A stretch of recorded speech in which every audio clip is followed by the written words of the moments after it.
right now.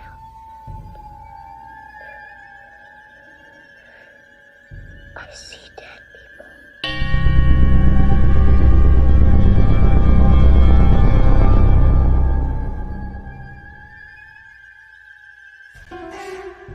Welcome to Blondes and Booze. You are about to embark on a journey, one that often leads to more questions than answers. But fear not, your host, Krista, Aaron, and Brandi have the experience, the perseverance, and yes, even the gifts to pull back the veil and allow us to glimpse the other side.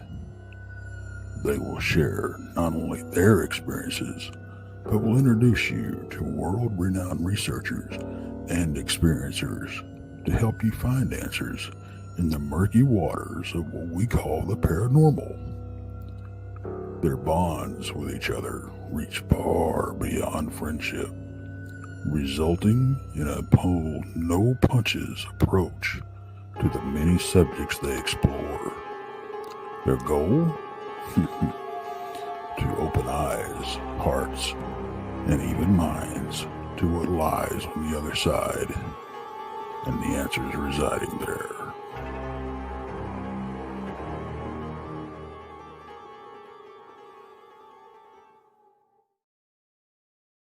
Hey everybody, welcome to Blondes and Booze. Appreciate everybody tuning in tonight for this just late night show, huh, Brandi? And Brandi is silent.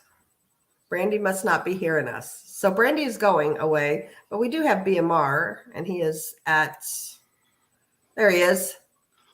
Well, hello. As Brandi disappears. Brandi has disappeared again, as normal. It's kind of a normal thing now, you know? Yeah. Yeah. Well, that's why you always got backup. It seems like I live on this YouTube. Right? I know, right?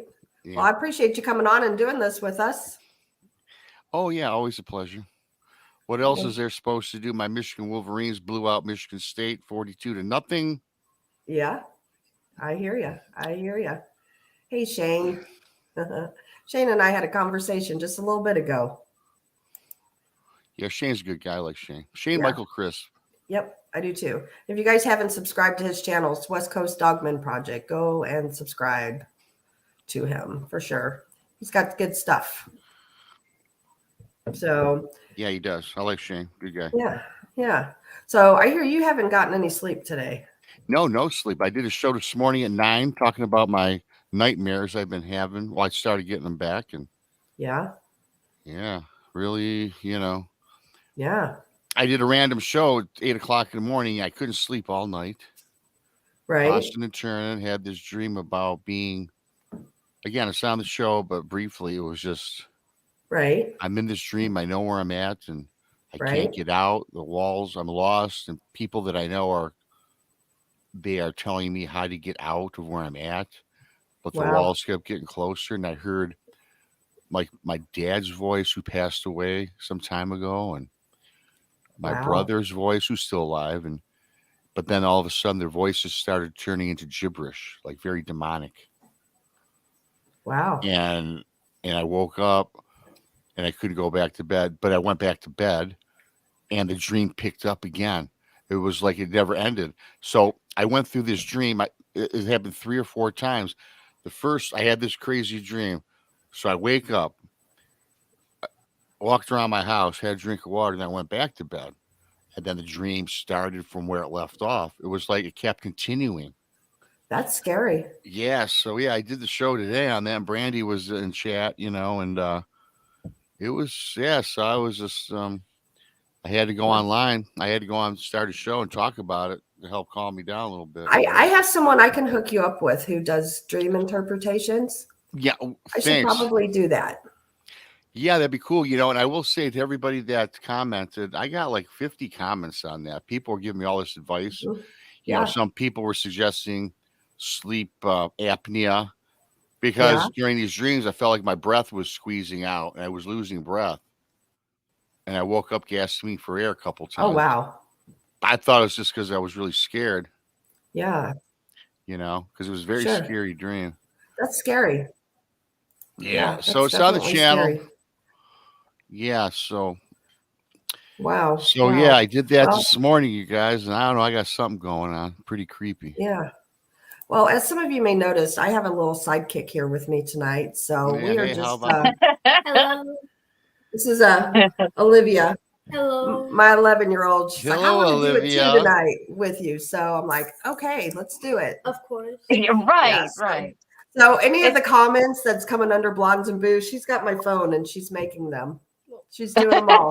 All right. So we gotta start them young. that's right. Yeah, Well, break them in. yeah, That's right. absolutely. I just felt different. Yeah, she said I'm just built different. Yeah. Absolutely. Yeah. So there's a couple things that I want to talk about really quick.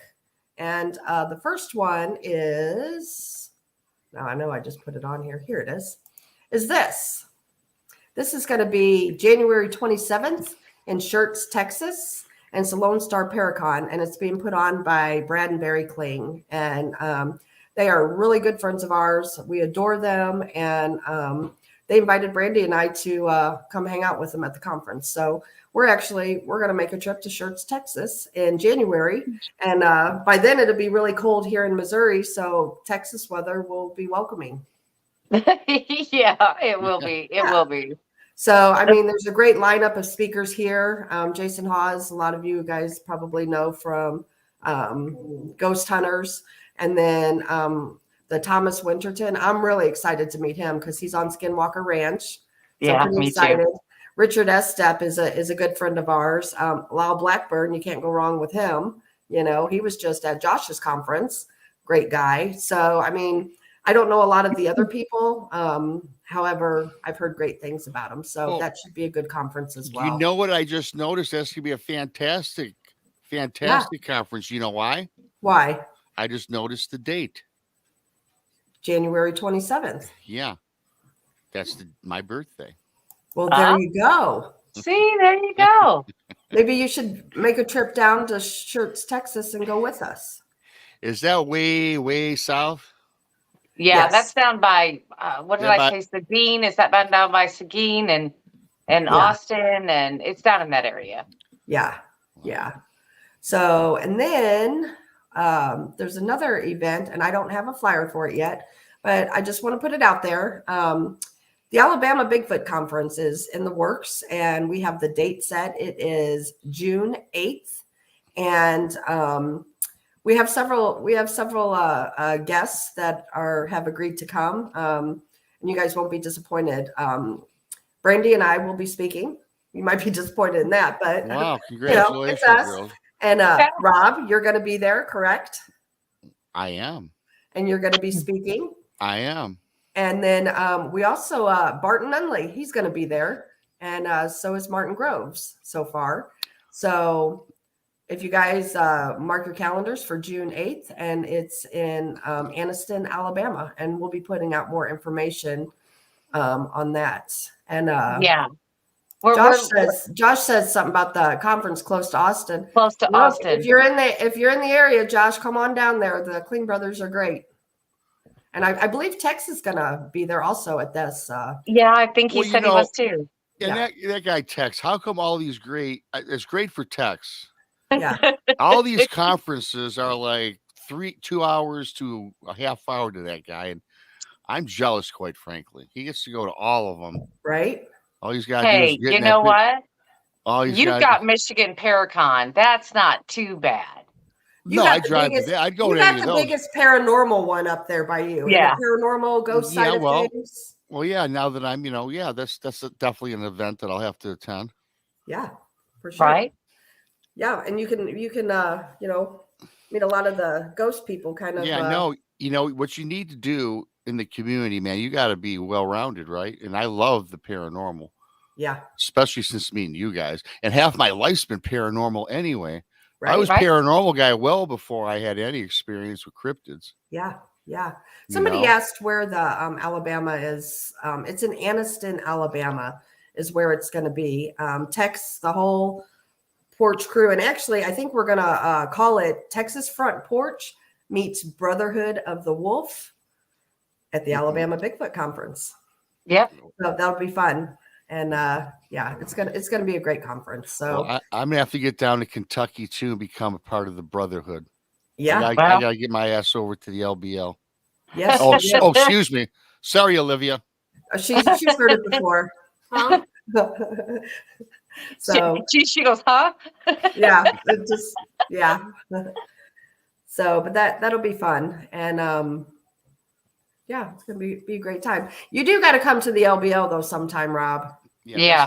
I definitely want to hit that. You got to go there. I've got to go there. I'll go Yeah. there. I'm definitely going to go there. Yeah, you need to. And I'm going then, to go there before I go anywhere else. So of course, I'll be in Alabama, but there's so much Right. stuff going on already. Yeah. Look, and Bart says open invitation. Yep. For Thanks, ya. Bart. There Absolutely. you go. Absolutely, my man. Yeah, and then he says, "Don't be afraid." Afraid of what? Yeah. No, I tell you what, I won't be afraid. I'll just be I'll be on my toes. That's for sure. Because I guess every time you guys have been there, you've come across something, right? Yeah, I mean, well, yeah. Not even- necessarily us, but people we But have people. been there with have had encounters. But So paranormal. But the Paranormal, paranormal, yes.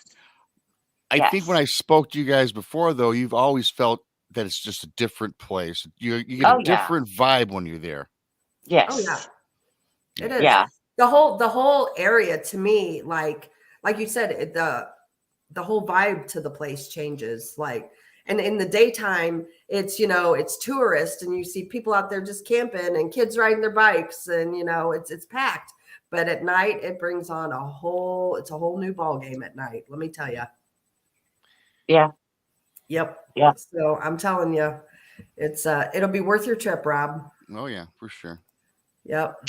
And then Well, and we found out during the day isn't so nice once you get out of them camping areas. Once you start getting out and hiking around and stuff, it's different too. oh, most definitely. I barely even know what the LBL is. Yeah, she's never been to the LBL. Yeah, sorry.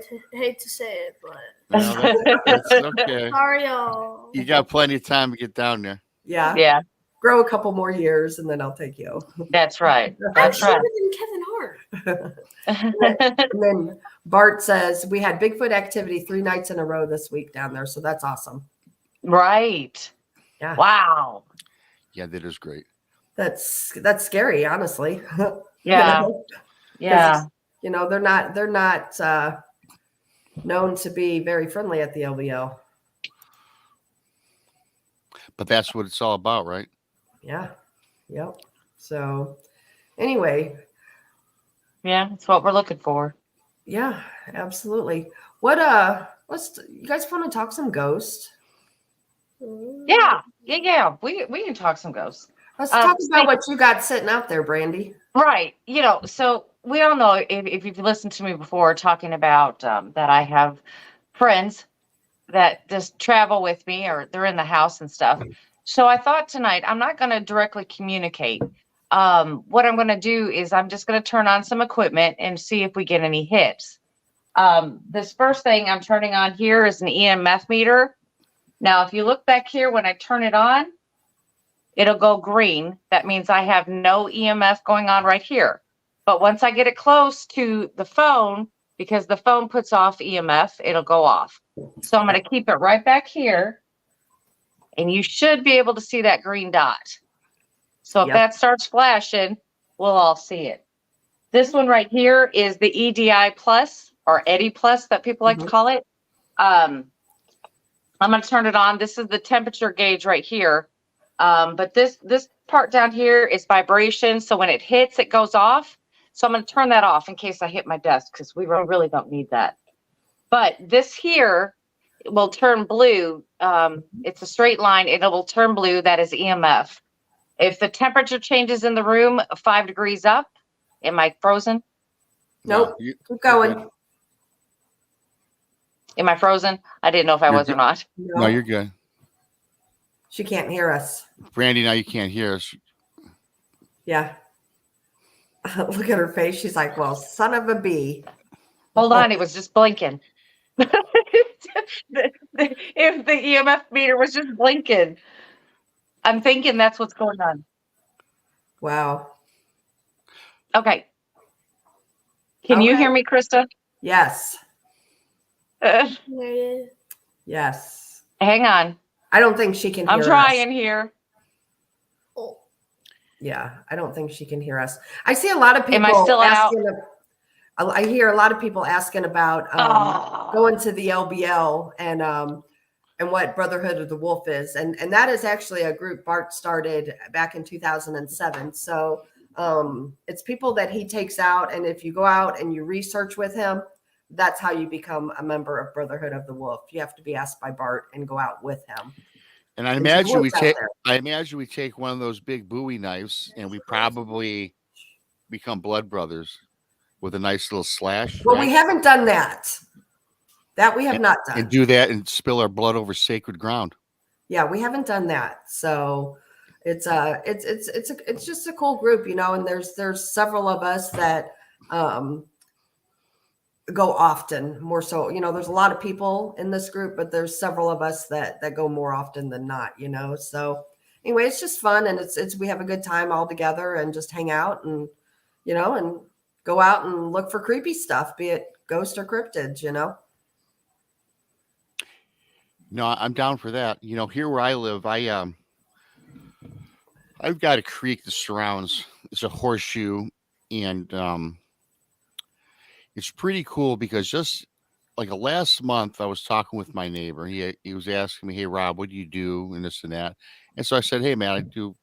I told him about my Bigfoot encounter I had and what I do. You know, I'm a YouTube guy and such, and go out.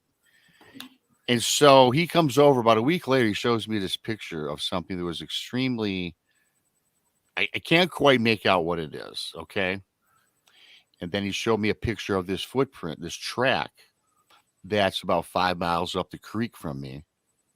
And it's got 3 long elongated toes. There's a foot pad. But the thing about this, Krista, is this print is about 6 inches long. The guy smokes, and he to use for scale, which I did like, is he put down 2 packs of cigarettes, you know, uniformly on top of each other, and it was about that long and about a cigarette pack wide. But it had these. The thing that threw me though the most, 3 elongated flanges coming off at the end of the top of this foot. Wow. I said, and then I says, "Where did you get this?" And he says, "In our creek," because in my neighborhood there's a 7-mile creek, and I live like in a horseshoe, and it leads to the Detroit River. And this creek widens and gets narrows at several places.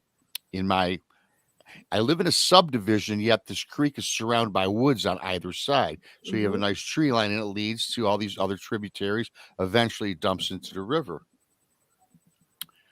And if y'all remember, I did a story, Dogman Island, which is on an island off the Detroit River. Right. So we went back to this area, investigated it. We went down, looking around, couldn't find anything, couldn't find the tracks. So it was like 5 miles north or south of where I live. So we went again to that area. But you know what the interesting thing that I found was, though? As I'm walking down the creek in the general area where he had this alleged track, it looked like a track to me. I'm not even going to use the word alleged. It looked like a track. There was all this foliage, all this brush, and it was kind of interwoven. It looked like somebody had woven it together. And we're fumbling around with this thing, and we moved it. And when we moved it, there was literally a 3.5 or 4 foot wide tunnel that went down under the ground.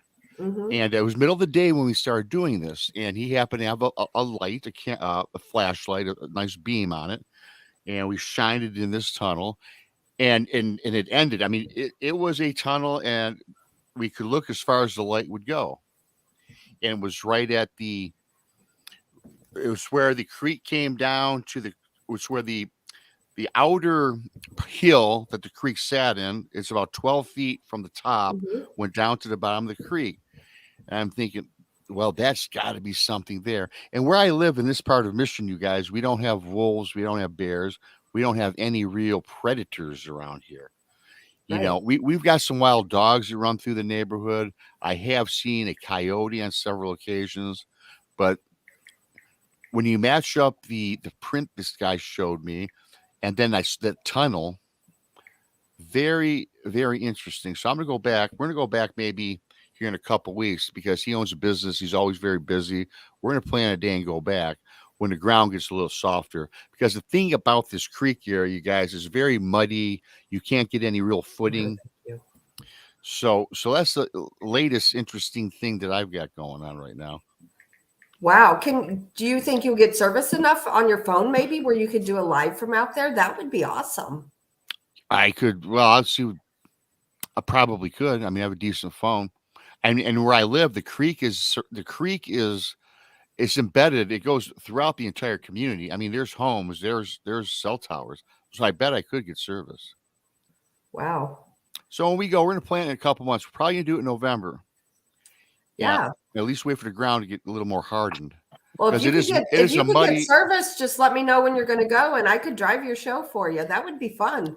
That would be fun. That'd be something to think about. And the thing about this creek area too, you guys, is I know you guys heard this story. I know a lot of people in chat didn't. Not too long ago, I was walking because where this creek is, it's really literally 2 blocks from my house. But again, it encompasses 7-8 miles. At least it dumps into the river. I was down at this creek because I go on a daily walk, and I always walk the creek because I enjoy trying to find stuff, right? Uh-huh. And I told you guys the story. Maybe the people in chat know what this is. And I saw this bird. Okay, now I was probably about 20 yards, and I was at a bridge, and I've never seen a bird as big as what I saw. I saw it from the rear end, and its legs were extended down, and it had talons right across the top of the creek where it's trying to get carp out of, because there's a lot of carp that swim through this creek. But I got to tell you, which isn't all that odd, but you know, the width of this section of the creek was about 8.5, 9 feet wide. And I'm going to tell you something. This bird was dark, but the wings, I swear, if it had to be at least a 6-foot wingspan. Okay. Wow. And this thing just glided. And of course, I didn't have my phone on me. But again, even if I were to try to get a picture, it was soaring so quickly, it wasn't even flapping its wings. It was just gliding. So immediately I thought that maybe it was a turkey vulture. Right. Now, we don't have them here in my part of town, right? You don't have vultures in Michigan? Not turkey vultures. We've got, you know what we have here? I live in southern Michigan. I'm 20 minutes from downtown Detroit. So I don't have, it's not a lot of forests, a lot of rivers and streams, but we've got hawks. That's the biggest bird we have, are hawks. Wow. So that's got me perplexed too. But you guys, it's on the same creek where we have this track. We found this tunnel. So I'm kind of excited because I finally got myself a little research area. Yeah. Because that's 3 things. Those are 3 intriguing things. Now, what type of bird is this? I'm not suggesting it's a cryptid or anything, but I tell you what, it was a predatorial bird. That's for sure. So I'm kind of excited about that. I'm kind of geeked about that. Well, I see Brandy's K2 meter lighting up. Yeah. Oh, now that's that green button flashing on. So it'll stay green when it's on, but you see the lights that are lighting up. Yeah. Yeah. I saw it went to orange. Yeah. Olivia just said she saw it went to orange. So what I really want to see, like she's got the K2 going, I'd like to see the eddy light up in blue. Yeah. So if they both go off together, we really, kind of want to pay attention. Yeah, because the K2 is really more sensitive than the eddy. Yeah. The eddy, you have to actually reach out and grab that thing. It has to be touched for it to go off. The K2, you can get close to it, and that's what's happening right now. You can just see it. So up? There you go. Oh wow, what was that? I do. I have it right here. Oh, is it going? No. Turn your NanoCam on with that because you're getting some K2 hits, but I'm not seeing the eddy pick up. Yeah, like I said, it's got to be touched. That one's not as sensitive. Yeah. I'm wondering if there's any interference with the show with your phone with the K2. Okay. Let me pick it up and move it. Now I'm getting closer to the camera. Yeah. Okay, so Okay, now I'm going to definitely back up. interference there.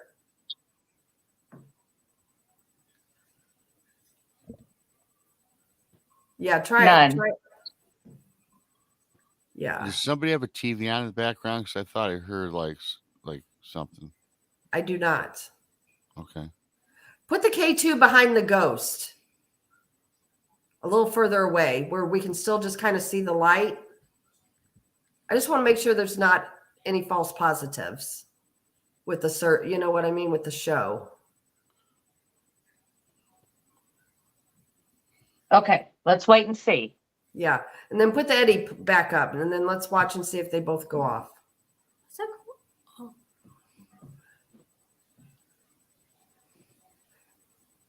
There you go. They should not interact with, affect each other at all. No, they don't. No, Yeah. they don't. The Eddie, like I said, it has to be touched. It has to be physically touched. The K2 meter, which is this guy, is very sensitive. It just has to come somewhere close to it. Right. Okay. Well, we'll all just keep an eye on it. So Yeah. I was thinking, I really think that the show is messing with the K2. No, it's going off again. See it? Yeah, that's what I'm saying. I wonder if it's Well, it too wasn't, close to then the- it is. Yeah. Well, you guys, it is pretty cool because I was on your other show the other night. You did that recording of that distinctive voice that. Yeah, you guys and picked that up. crazy. That was when we had Heather Mosher on and we were just saying bye. And I And it said bye I bye. said bye-bye, and it said bye-bye back, But it said it as clear as day. Right. And And that's what we don't know if it came from Brandy's house or Heather's because Heather has it, some paranormal issues too. Yeah, and to me it sounded like a little kid too. Yeah. That's what I got. That was my impression. Right. So yeah. I don't know. I think that might be, yeah. I think it was the show messing with K2, honestly. Okay, well, let's wait and see because it was in a far enough distance. Yeah. It was at a far enough distance because I tested it 3 times and it didn't Yeah. go off. So let's see what it does now. Now, Yeah. as we know, if your telephone or electronic pings a telephone tower, if it pings a telephone tower, it will send out a blast of EMF, and that may happen. So let's just see what it does now. And to explain that, when we do ghost investigations, we always either don't have our phone on us, turn it off, or we put it on airplane mode. Any of those 3 work where it won't affect any equipment if you're using equipment. So because you do get false positives and people think they got a ghost going crazy. Well, really it's just your cell phone. Right. And I turned off the light to the crystal because of course we all know that lamps, anything electrical can cause EMFs. Yep. So we have to make sure that they're off. That's why we like to do investigations in the dark to make sure that our equipment is working properly and doesn't have any electronic disruption. Yeah. So we have to do that also. So let's see what happens. Why don't you turn on your nanocom? Is that what you guys just said? So you guys can run all this equipment all at the same time. They don't affect each other in one way whatsoever. No, and honestly, if they go off together, like 2 different pieces of equipment are going off at the same time, to me, that's more validating than just one piece of evidence. Yeah. Now, the Eddie is not, like, as Brandi said, as sensitive. So if I see the Eddie go off, I'm going to pay more attention to that than the K2. I might have some cat balls. You did have cat balls. You should put some cat balls on. And as Griff said, chargers send off EMF too. It's a true story. So, like I said, K2s are great pieces of equipment if you're in a place with no electricity. Brandi. Right. But, and then the way to offset that is just do a run through of the whole place with the K2 and then mark what has high EMF. So you know that when you get to that place again, that you're getting a false positive. And there you go. Right. Hang on, I'm gonna look. I'm gonna see my bag of tricks of what I got. Hey, Brandi, Olivia has a question for you. Yes. Isn't like the cat balls like they like if you touch touch it barely, like it lights up or something? Yes. Okay. There you go. I knew it. She's learning. We have to teach them young.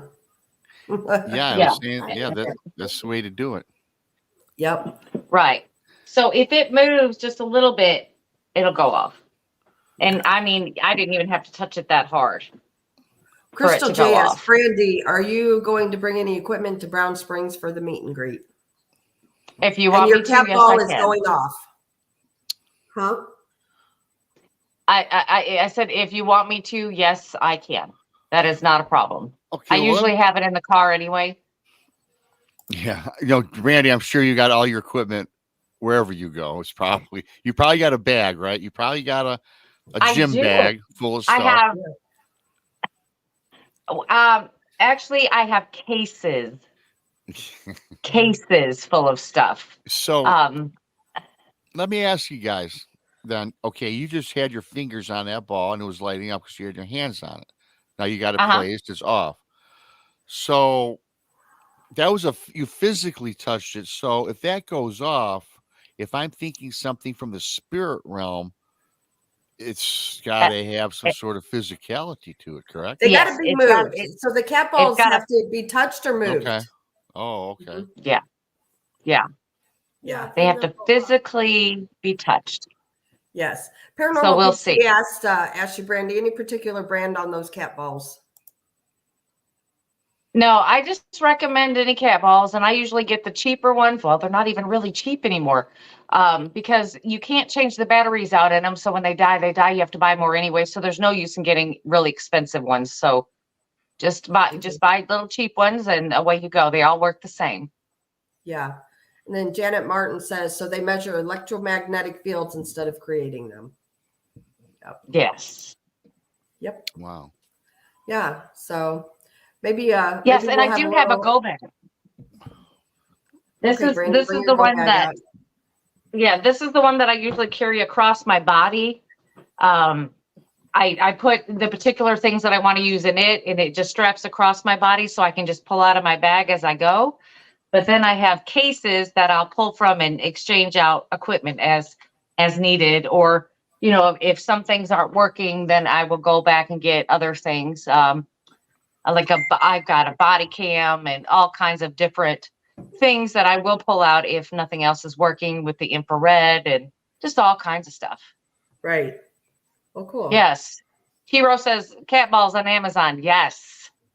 Anywhere they're cheap. Anywhere they're cheap.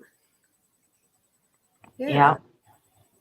Because like I said, sometimes you'll lose them in the dark. You can't find them. I've done that. I thought I laid them down in one spot, and then you never know what happens to them. Yeah. And then I've had them just the battery dies in them, and you can't change it, so it's just not worth spending all that money for some expensive ones. Right. So I would recommend looking for the most amount that you can get for the cheapest amount of money. Yeah. However, I'm going to say this too. So Brandi has that equipment out in her house, and I don't recommend, honestly, people doing that. I do not recommend investigating your own house, just because once you start doing it, I mean, like you can always open up more. Like where it could get more active or things like that. So just an FYI, I had to investigate my own house. What's that? I investigated my own house. Yeah, you did. But did activity get worse? Yeah, it was there. House is haunted? Yeah, it was there. That's what I'm saying. So it's like, I don't recommend for people who are not used to it, just opening up, and start investigating their own houses. I don't, because it can amp up activity. So, right. Well, if you see on my K2 meter, there's 2 lights lit up and they're pretty steady, and you're seeing an orange light come on every so often. Now, when a cell phone pings those, it'll be just a quick blip. It is not something that holds steady. but I've got something holding steady right now where it wasn't holding steady. Yeah. So it's only 2 lights. So let's see what happens. Yeah. It was going up to 3, which would have been the yellow, orange, and then red. Let's see what it does. Yeah. I'm waiting to see the Eddie light up. Crystal J asks, can your phone pick up disembodied voices?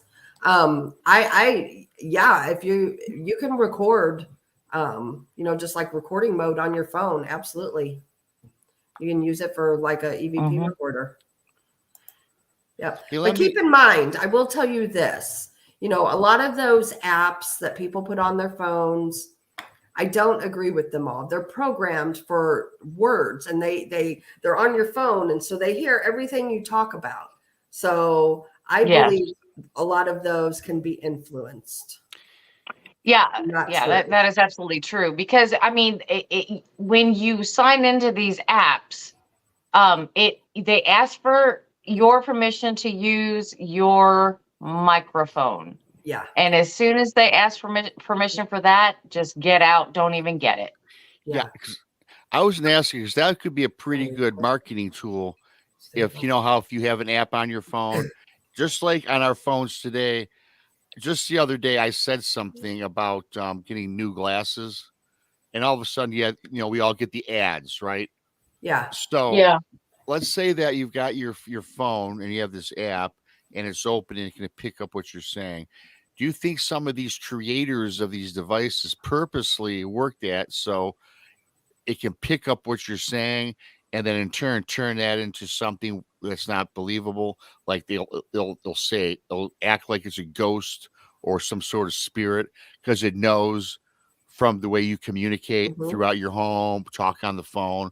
It can pick up all of these your signal, right? Right. What you're talking I about. truly believe that. If you're talking about, you're missing your grandma and you constantly talk about your grandma, and then you turn that on and then, you get grandma come on, the word or something, then to me, it's just,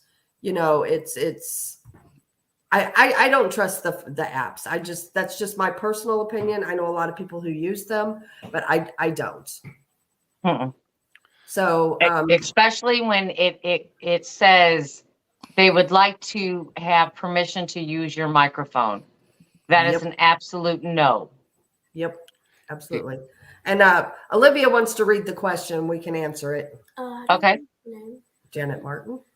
Janet Martin said, so if it's not harmful, don't start investigating it. That's true. true. Smirky face. I mean, that's true. I mean, if it's not scaring you, I mean, if it's not doing anything really to make your life miserable, I would say just go about your business. Yeah, or you can always get in touch with a reputable team. Number one, that doesn't charge money, because Brandi and I do not believe in that.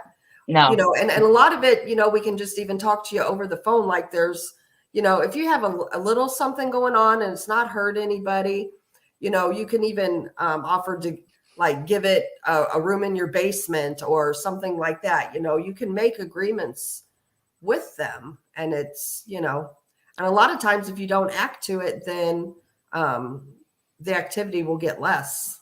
Right. So, we've encountered all kinds of that kind of stuff. So just depends. Hey, let me ask you guys a question. So how when people are out in the field and they're taking photos or they think they see something that might be a cryptid, a Bigfoot, and of course we all know about the quote unquote the blob squatch, right? Or you get the very pixelated image on your phone, right? We've heard these stories many times. However, conversely to that, how come, and I think I might know the answer, but I'm going to ask you guys, how come you can be in let's say a haunted area, a cemetery, a haunted museum, a house, hotel, wherever, and it's dark and you take your camera and you just stay snapping, and you don't see anything, but you're snapping pictures. And then when you go back and look at the picture, you can actually see distinct ghostly images. I'm thinking it's because ghosts and spirits attracted to all this electronic EMPs. Yeah. Is that what that is then? Yes. You guys know what I'm talking about? How you can I get do. an image out of darkness? Ghosts are attracted to energy of any So, type. Any Right. type.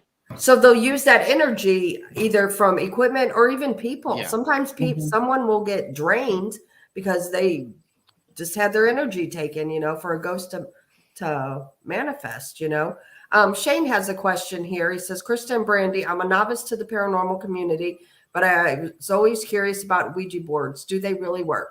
So, yes, they do. Yes. And it is about intention. And actually, next Friday night, we are doing a show on Ouija boards. And I dabbled in with the Ouija boards for a while back in my teenage years. And we're going to do a show on them. But yes, Yeah. they do. And I've used them my whole entire life. Yeah. Plus, I've used pendulums and all kinds of things. They do work. They do work, but I don't recommend doing them if you do not know what you're doing. Everybody says, "Oh, well, it's a toy." Well, it's made by a toy manufacturer, but again, it's really not something that you should just play around with, and everything's going to be okay. No. Absolutely. I do not recommend anybody playing around with the Ouija board at all, unless you know what you're doing, I mean, and your intention is right, because, if you have bad intentions and, then you're opening yourself up to something that you can't handle. And then that's when people like us get called in. I've done several cases with Ouija boards that turn bad. So, and what you guys taught me is if you don't know how to close it, if you keep it open. Yeah. Right. As Paranormal Pixie says, it's a toy. It's not a toy. It's a tool. And she's correct. It's no different than those pieces of equipment that Brandi has sitting behind her, because a K2 meter. I've used them in haunted locations and tried to get yes and no questions.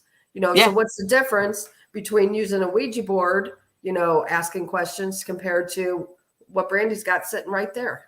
Yeah, it's a Ouija board, a spirit box, even talking out loud to them. Yeah. It's all opening a door to communication. It's all the same thing. I mean, it really is. When it boils down to it, any way of communication can open that door. So if you're not sure, don't open the door. Yep. And Griff says a toy company picked it up way back in the early 1900s and marketed it. Yes. Yeah. It was Parker Brothers. Yeah. Parker Brothers did that. Parker Brothers Ouija boards. Yep, absolutely. So tune in next Friday night to the show, because I did have my high school partner in crime. She's going to come on the show with us, and we're going to talk about it, because we did have some weird stuff happen as kids with the Ouija boards. So, and even that'd be a cool show to check out. And even so, like we talk about the Ouija board, isn't it just as dangerous to take a chalk or paint and dial and go in the middle of anywhere and make a circle with a pentagram or some satanic symbol? Absolutely. Yeah. But a lot of people also mistake the pentagram for a lot of things. They don't know what they're looking at. Everybody says that they see the star with the circle and they think that's the devil. No. You just got to remember that if the star, it just reminds me, if you go like this and the star has the 2 points that point up, that's the bad one. If they go like this, you're good to go. So you just got to remember that. I mean, that's the sign of Satan when the points are 2 points are up, and then when the 2 points are down, you're fine. Yeah, and there's a lot of other symbols, and maybe down the road we can do a show. Yeah, we need to do one on symbols. Absolutely. Yeah, we do, because a lot of people mistake those or not even know what they're looking at. Right. Yeah. And Olivia is commenting as Blondes and Booze from my phone. Yeah. She says, "Hey, it's Olivia. Make sure to subscribe and stay tuned. Maybe I can be in here again, and I would love to." Right. You got to teach them young, Brandi. Yeah, and Laura, I agree with Laura. I don't. When I said pentagram, that's the word. I don't. Yeah, again, I know that's not satanic and stuff. You just got to look which way the stars point, and that's it. It's basically like you guys said, your intention were the points you just made, as you just said as well, which I didn't know that. And Yeah. there's And a lot of things. There's so many different, I could go on and on about demonology and Satanism and, the demonic. They each have their own symbols. So a lot of times, you go to a place or, where graffiti and stuff. I always read that stuff just to see, because you may not see a pentagram, but you know what? It might have a certain demonic entity's symbol Right. there on the wall, Right. So, And it's like when they were talking about like demons, okay, that there are demons. Well, the lower level demons in that whole line, they cannot produce more demons. It's your higher level demons that can produce more demons. So whatever you're doing or whatever you're summoning, you don't know what you're going to get. right. I mean, you could be asking for craziness. Yeah. So, it's just, it's something that everybody should look into. I mean, really look into, because I want to know, but I don't want to, I don't want to deal with it. That's Krista's job. I don't deal with it, but at least I'll know when I'm there if I run across it. You know what I mean? It's like, that's Krista. That's not me. Yeah, and you guys I'm like, you got the wrong blonde. And you're talking about the you're talking about the communications too, you guys. Do you guys believe, because I was told this as well, of like if you're watching something and maybe it's one of these B movies, right? That it's these cheap, low budget movies. And typically a cheap, low budget B movie, it always has something to do with Satanism, right? It seems like they're always in the forest. Yeah. And then someone was telling me, because I was telling about some experience that I've had throughout the years, and they were telling me that, Rob, whenever, and this is through electronics, through your television, I had a hard time buying this. He says, when they start chanting this stuff, which we have no idea what they're chanting, I'm talking about in these B films, and you hear it being played through your TV, and you're listening to it intently and trying to figure this out, that you could be opening yourself to who knows what. I mean, to me, is that for real? Can you?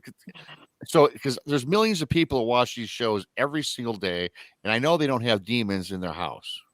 Well, okay. So now it has been said, so for something like that, yes, I believe it can happen. They can travel through, whatever it may be.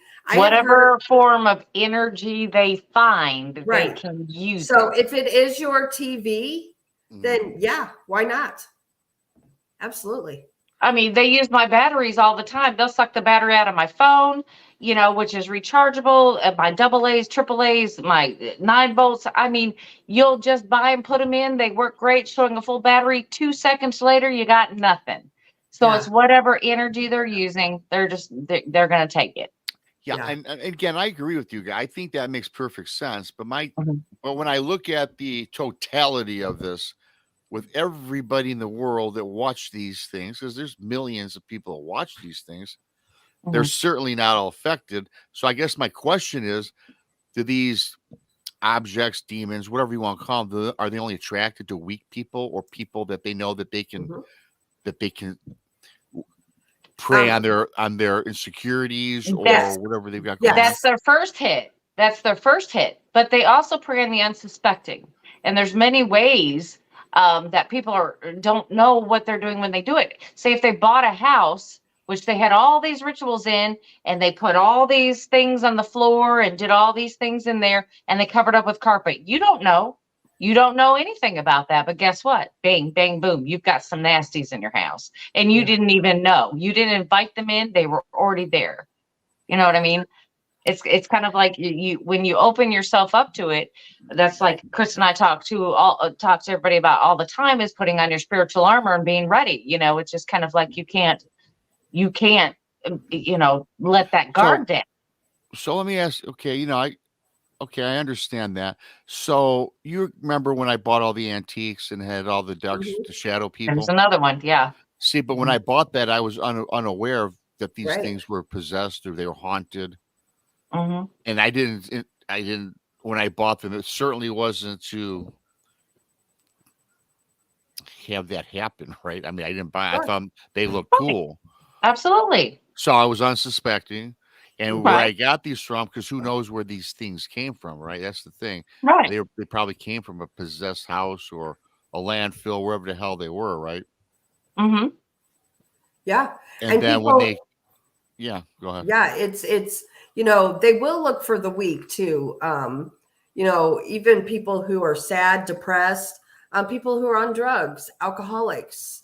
Their minds are altered, so they'll look for any way they can get in. However, they will go after a strong person, somebody who's strong in faith, only Yep. because they may not get you right then, but when they'll find you when you're broke down at a weak spot, and then that could be their way in then. Well, also what they'll do is they'll start acting like they're attacking people who are close to you, people that love you, that you care about. They will start tearing them down. And guess what? The first thing you're going to do? Leave them alone and take me. That's the first thing you're going to say. Yeah. And guess what? Bing, bang, boom. They got you just like they wanted in the first place, but they had to tear apart somebody else to get to you. Right. Absolutely. Are we taking a break or not? Because I got something to ask you guys. I don't know if I have enough time.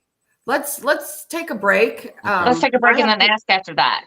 Yeah, I have to use the little girl's room. Yeah. And make some more tea.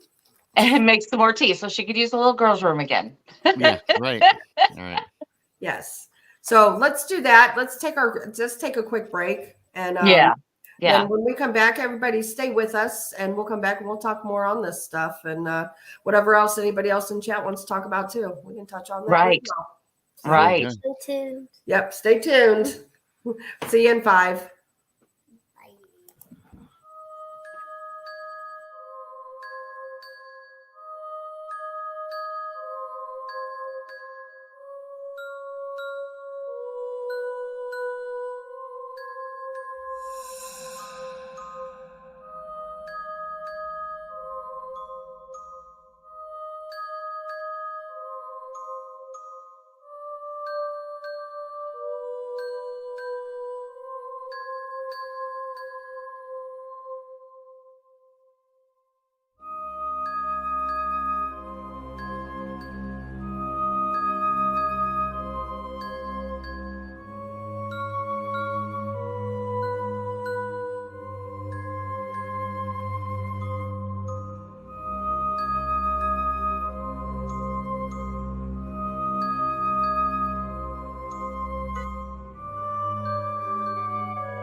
Hey, everybody. Welcome back. Appreciate everybody staying here with us. And we just like literally lead boring lives, and we do nothing on Saturday nights. So, like, let's just go live, Right? right? Right? Yeah. So what I've done is I moved the cat ball to the desk so it'll be easier to move. If I hit my desk, it will go off, but I'll let everybody know that it was me. I did it. Very cool. Yeah. So anyway, like I said, we appreciate Buddy sticking around with us, and we're just BSing, something to do Yeah. tonight, and got my youngest kid here with me, and we're just hanging out. Right. So, So all of the Blondes and Booze comments have been Olivia. She's doing a great job. So we Guys, appreciate I've been it. fooled. right. So My anyway. K2 has been pretty much dead. It's sitting on the one light. It's not moving. Yeah, I think that was a false positive earlier. But it just started moving when we were going to break. So Are you guys we got to keep an eyeball on that. See if it does it again. Yeah. So Are you guys trying to see like positive or negative activity or something? no. So Brandi has her attachment. You've heard us talk about that, right? Yeah. Okay. So we're just watching the equipment to see if anything happens, because several times on several different shows we've captured EVPs. Yeah. Lily Pons is my youngest kid. Right, because normally if I'm in this room, it's in my bedroom. And then if I'm in my bedroom, it's in here. It kind of keeps its distance, but it's been getting a little crazy, getting a little closer lately. So I'm just trying to gauge how close we're getting. Yeah. Again, I'm not trying to communicate or talk to it or anything. I'm trying to see how close it's getting. Yeah, no, that'd be cool. Hey, Rob, what do you got coming up on your shows this week? Who do you have coming up? Do you know? Oh, let's see. Yeah, I do. You're gonna make me remember. Do you want me to pull up the spreadsheet? You just want to use your cool little spreadsheet. See, for everybody, Krista's also our secretary. She keeps. Thanks, Scott, for that. Yeah, I did. Impromptu shows really quick. This one, I did one this morning because I had that nightmare. Brandi heard about it, and she called me right after the show. Right. But yeah, no, that was something. Thanks, Scott. I appreciate it. Yeah. Yeah, I've got on Beyond BMR Tuesday, Neoma Finn. Mm-hmm. The next 3 shows are gonna be all Halloween. So next Tuesday, 9:00 in the East, Neoma Finn and Tex. We're just gonna be doing spooky stories with Neoma. Mm-hmm. And then Thursday, Krista, me and you have Dennis Carroll. Cool. Dennis Carroll. If you guys don't know who Dennis Carroll is, you check him out. He's a demonologist. He's a cryptid researcher, ghost researcher. He talks to the dead. He's written several books. Cool. He is my favorite guest. I've had him on several times. It's always a good turnout, Awesome. and that'll be a great show. Yep. And then I'm also Beyond BMR. I was also on Tuesdays at 9, and and that's Halloween. And all you guys are going to be coming on and text, and a whole bunch of people. We're going to have a big party and just have a Halloween show. Yep, So for me, the fun. next 3 shows are all on Halloween and spooky stories. And we're taking a break from the cryptids, and we'll get that ready to roll, come November. Yeah. That's kind of what we're doing too. We're this Thursday we have Dana Stricker. She is actually Brandi met her first and became friends with her, and she she's a psychic medium, and she's coming on to talk to some of her she also does the ghost hunting thing, so she's going to come on and talk about some of that. And then and she does work with the police on some of their cold cases and things like that, so that'll be fun to hear. Yep. And then we have on Friday night, we have my friend Kelly, and we're going to talk about Ouija boards. And she also had a Pukwudgie encounter. So we're gonna talk to her about her Pukwudgie encounter, which I find interesting. And then Neoma Finn is going to come on about that because she knows all about the Pukwudgies. Yeah.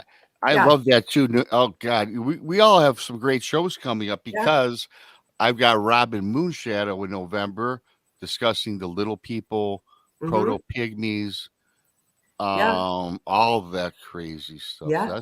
So we've got a lot. We all got great shows. I'm booked already through this November already. Yeah.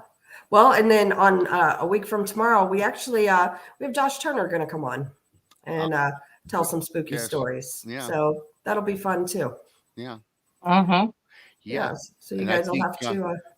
And I'll be on Josh's show Friday. Yeah, that's right. You are. Mm-hmm. That'd be awesome. That'd be awesome. We appreciate that, Laura, for sure.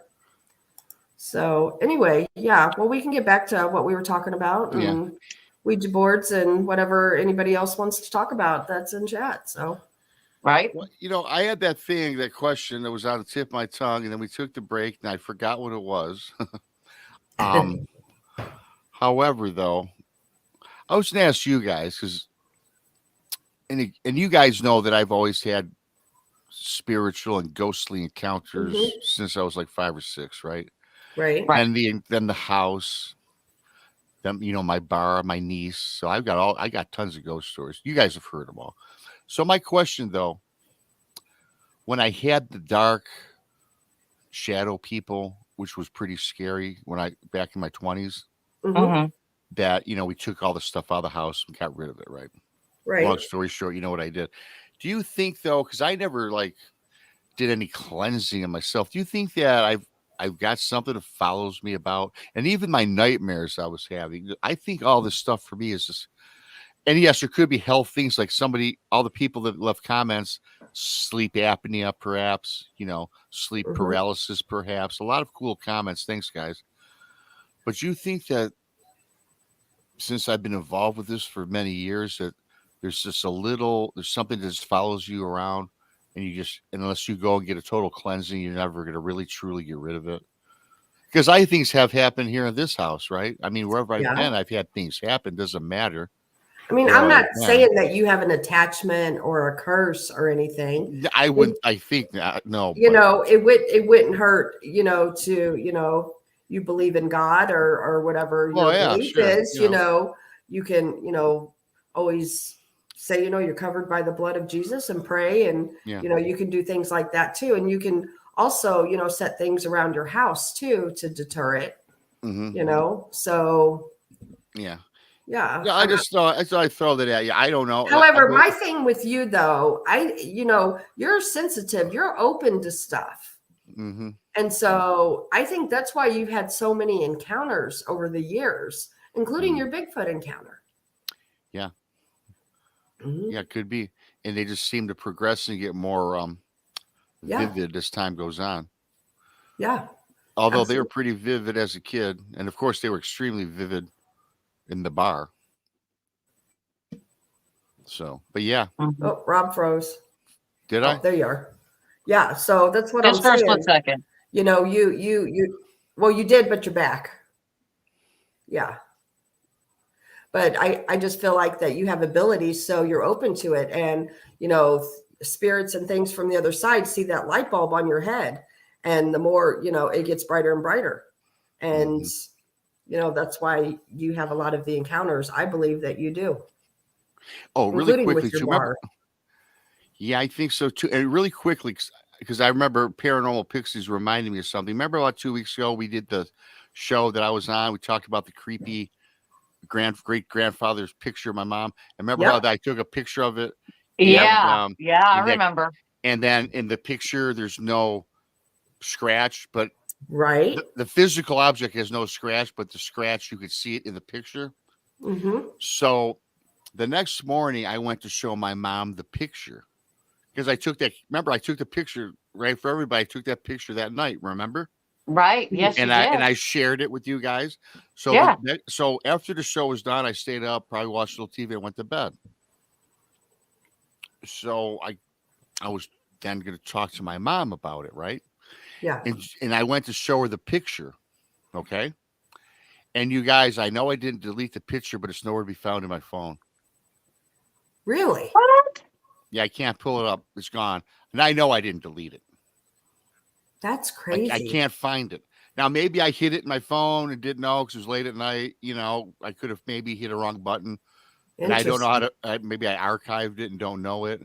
But you guys, I can't find it. But every other picture I got here is still there. Wow. Wow. So that's kind of That's Kinda weird. strange. That's weird. I thought I didn't think too much of it until I remembered Laura. Yeah. She was in the show a couple weeks ago when we did that, and Right. so that's Right. gone. I can't find it.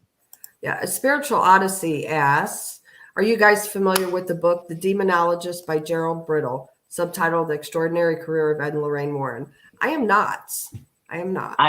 I would say no. Yeah, I am not. Mhm. However, they say Ed and Lorraine Warren were the godfathers and of the demonology, and I followed a lot of their stories and their encounters, and Brandi and I know John Zaffis, their nephew, so we're fans of theirs. That Yes. makes sense. And you booked me a cool guest too. Speaking of the Malverna Mansion guy too, man, we Yes. got a lot of great shows. All of us coming up. Everybody Yeah. subscribe to the Blondes and Booze, BMR, Tex. We got good Yep. stuff coming up. Yeah, because you have Josh Hurd from Malvern Manor going to come on Yeah. your show. Sure is. There's going to be a show with you and Tex. Yeah, be a good show. that'll be cool. Yeah, he's a great guy. He is an absolute great guy. So that'll be a good show. Brandi and I both like him, don't we, Brandi? Oh yeah. And I have absolutely. to thank you. I thank you guys for that one. That's cool. Thanks. Yeah, absolutely. What are friends for, man? That's right. See, we work as a team, right? Yep, that's the whole thing. No bickering. Nope. No. Nope. And that's the thing, we're all about promoting and helping other channels. It's teamwork and, Mhm. It's getting along and, doing the right thing, and that's how we roll, all of us. Crystal J says it's all aliens. It's aliens. When in doubt, it's aliens. Hey, you never know. There you go. We normally say, when in doubt, it's paranormal. Yeah. Scott says, myself, I'm still followed by shadow people since I was young. Yeah, in fact, thanks, Scott. And Scott sent me some comments earlier on that show. Yep. Yeah. He sent me Yeah. I got a lot of cool comments on that. Yeah. So thanks, Scott. And then Paranormal Pixie says, where is Melbourne? It's actually Malvern Manor in Malvern, Iowa. And Brandi and I did a live from there. We held an event over there, and it's a great haunted location. It's awesome. And Josh Hurd is actually a member of Nick Groff's G Crew, along with Johnny Hauser with the Villisca Axe Murder House, and Chad Lindbergh from the Fast and Furious movies. So they all do a show themselves, and they investigate together. They all go out and do their thing. So anyway, yeah, it's very cool. So we like them guys too. We do. We do. We'll keep Josh Hurd around. We like him. And who Right. was the guy where Tex? What house was this? Where Tex was in that little closet trying to beckon the demon that supposedly stole the souls of the children? That's the Hill House where Brandi went. Yeah, the Haunted Hill House. That's in Texas. Mineral Wells, actually. Yeah. Mineral Wells, Texas. Yeah. And I've been there, and that place is wow. Just wow. I want to go back because there are some things that I really want to look into, because I was just amazed by all of it to begin with. So things were just happening. So I really didn't get a chance to think about these things or try to debunk anything, or, because like I said, it was pretty crazy. I was questioning my sanity about 2 a.m. Yeah, for sure. For sure. And Scott says thanks. This is good to talk about. Scott, we'd be happy to talk to you more one-on-one about it. If you'd like to, you can email Brandi and I at blondesandbooze@gmail.com, and we can get more in depth with you and kind of help you out if you'd like. So feel free to email us. And then several people say, Lily Pond, she says, I like Zaffis. I've chatted with him on the phone. I got to tell you, so John Zaffis, we have pictures of Brandi and John Zaffis doing karaoke. Yeah, that was a couple drinks and a song or two later. Yeah, John Zaffis is actually a great, great guy. He is fun. He's hilarious. Yeah, he is really nice. It seemed like to me during the day, I mean, I found him a little bit he was frustrated. He was frustrated when he got there. But it was all business, But after that, after everything calmed down, it was good. And I'm sitting there behind him, and they were doing the raffles, and I had all these tickets, that I had bought from these raffles, and I'm looking through them, and my name's not getting picked for nothing. And I threw them down on the floor, and I'm like, geez, John, why am I not winning? Can you tell me why I'm not winning? And then this lady had won a doll that is supposedly haunted. It was haunted. And when they sent the doll to the people that were taking all the donations for these raffles and stuff, a kitchen knife came in the box with this particular doll. Don't know why there was a kitchen knife in there, but it showed up.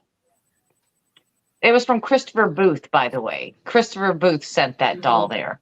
Anyway, so this lady had brought it over to John and said, here, John, I don't want this thing. You can have it. Yeah. She's like, nope, not doing it, not doing it. And he turned around to me, he goes, you want it? I said, oh, God, no. No, I don't want that thing. And so he had taken it to his room that night. Oh, and wow. It was in his room. And I saw him very early the next morning because I am an early riser. So I was getting up, getting coffee, getting around, and he come down and to get his coffee, and we're sitting there talking. I said, well, how'd the doll do last night? He goes, well, we're going to have to put it in a case. That's what he said. We're going to have to put it in a case. I was like, oh, okay. You do that. Well, because a lot of you guys, I was going to say, if you don't know, John Zaffis, he had an old TV show, and it was The Haunted Collector. And so he did collect, he does collect haunted items. Yes. And he has a museum. It's separate from Ed and Lorraine Warren's museum, but John does have his own museum, and that's hence why he took the doll from that lady and all that good stuff. Yeah, and he keeps a lot of it on his private property. Right. That was the other thing. He keeps it on his private property, and just so those, nobody can get to it. Mm-hmm. So yeah, it's crazy, but he's a really cool guy. He is very, very nice guy. And, he's all business. And when, you see the TV shows and when we met him, poor John, his table was next to Brandi and myself and Letitia Nunley. Yeah. Oh, wow. Oh yeah. Poor John. Let me tell you. Well, and that was the weekend my attachment decided to go bother Letitia and Krista. That was that weekend. Yeah. But I slept great. I got a good night's sleep. Yeah. And if I can recall, I just from some of the comments that Letitia's made on your show, mm-hmm. She's not one for ghosts, is she? Very much. Not even a little. No. She was so mad. I said, well, why didn't you call me? You could have come down there with me. Yeah. She goes, I didn't even think about it. She goes, I was just scared. I'm like, I slept great. I didn't hear nothing. Yep. Yeah. Nothing at all. So anyway, yeah, that was a great weekend. And like I said, John, when he got there, there was a heck of a snowstorm came through there because BMR, you were supposed to come over there too, but that snow came through and you were snowed in. And so John's flight was delayed like twice, I believe. And he got there, he was late even getting there. The conference had started. Yeah. And so he was frustrated when he got there. And so, but within a couple hours in, man, seriously, like he just totally changed. He was well, Dustin Perry, he is from Ghost Hunters. Ghost Hunters. Let me just get that out there. Ghost Hunters, and he was on Ghost Hunters International. Well, he was coming to the conference too, and it snowed so bad that his flight actually went to Wisconsin, and he had to drive from Wisconsin to Michigan, where we were, to come to the event because they wouldn't fly him in. Yeah. Mm. Yeah. Yep. It was quite a bit of snow, I gotta say. Yep. It was thunder snowing, if I remember correctly. Yes. It was. Yes. Yeah. Even where I was. Yeah. Well, you weren't that far from us. 50 minutes. Yeah. Yeah. So anyway, we've met a lot of great people doing these conferences. I got to tell you. Oh yeah. Yeah. Just paranormal side, the cryptid side.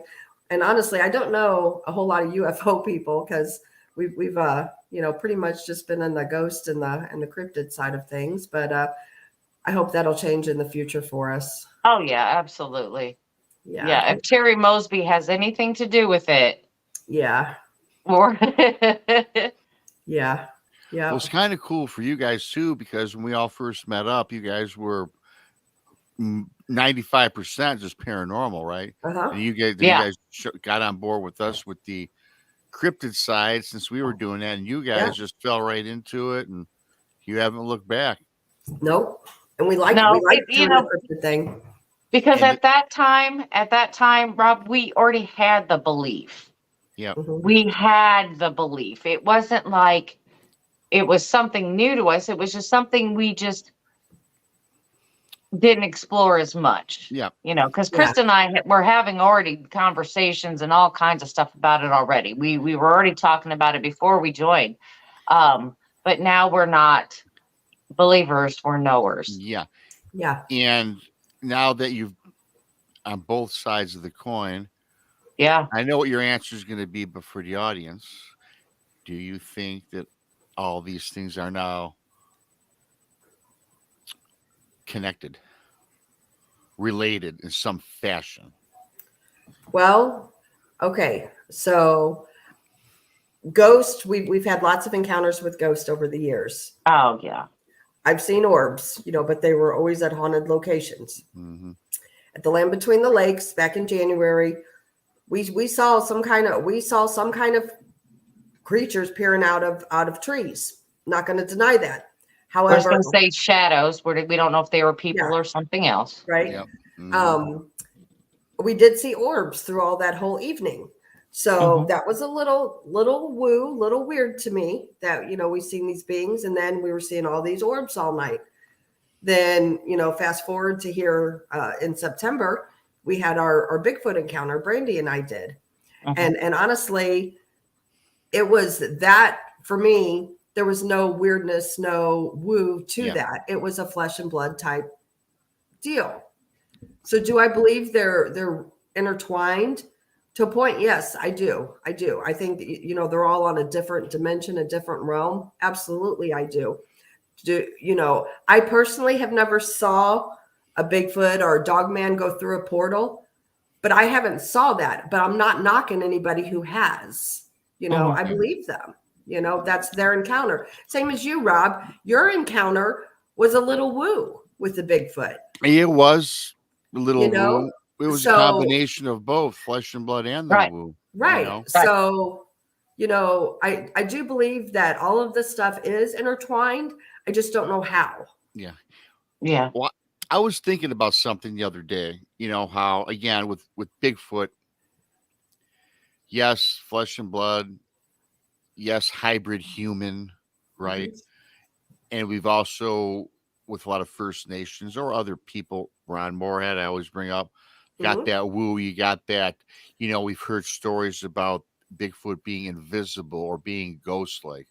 And you know how it's funny that we've never, kind of much like a squirrel. Have you guys ever seen a squirrel that was just died from natural causes? When have you seen a dead squirrel? It's probably been hit by a car, correct? Or have you just seen, same with birds? You are so right.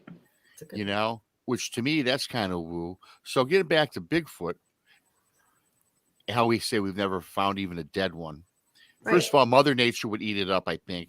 But when we get to this woo part of it, I think that some of these spiritual type Bigfoot are ones that have passed on and they leave their spirit behind. And maybe a lot of this paranormal stuff is actually like a human ghost, but it's a Bigfoot ghost. Yeah. Possibly, yeah. I just started thinking about that. You always try to rack your brain on why this stuff happens. Yeah. And I was thinking about that the other day. But isn't that weird though about squirrels and birds? You only find them when they're killed. A bird is gotten by a cat or a squirrel's run over by a car. You never see where did they go.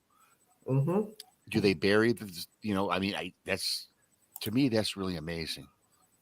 Yeah. Mysterious. That's mysterious. Yeah. I don't know. It is. There's just a lot of weirdness going on out there. And honestly, we're not going to have the answers till we meet the good Lord herself, Yeah. That's my belief. Because, the more I've delved into this, the more questions I have. Mm-hmm. Absolutely. It's why this, why that, how come this? Why did Not this to happen? sound cliche, but the more you know, the less you know. Then when you think you got something, it's move on to something else. Right. That's what I'm saying. I don't know. There's just all kinds of weirdness out there. And, you even talked about a stick figure, Seen that, yeah. Like, a couple years ago, I would have thought, what is he talking about? Seriously. Yeah, no, you're right. But you're not the only one that I've heard this happen to. No. So honestly, doing this, yes, we have a lot more questions, but yes, my mind is open to more things that's out there. Yep. So would you agree with that, Brandi? Yeah, I mean, it is open. I mean, it has always been open to anything because, my gosh, if I could see a ghost, I could, these other things could really be real. I mean, I always thought that, because everybody's like, oh, ghosts are not real or Bigfoot's not real. Well, right now I can tell you different. Yeah, I don't care if you believe me. But I can tell you different.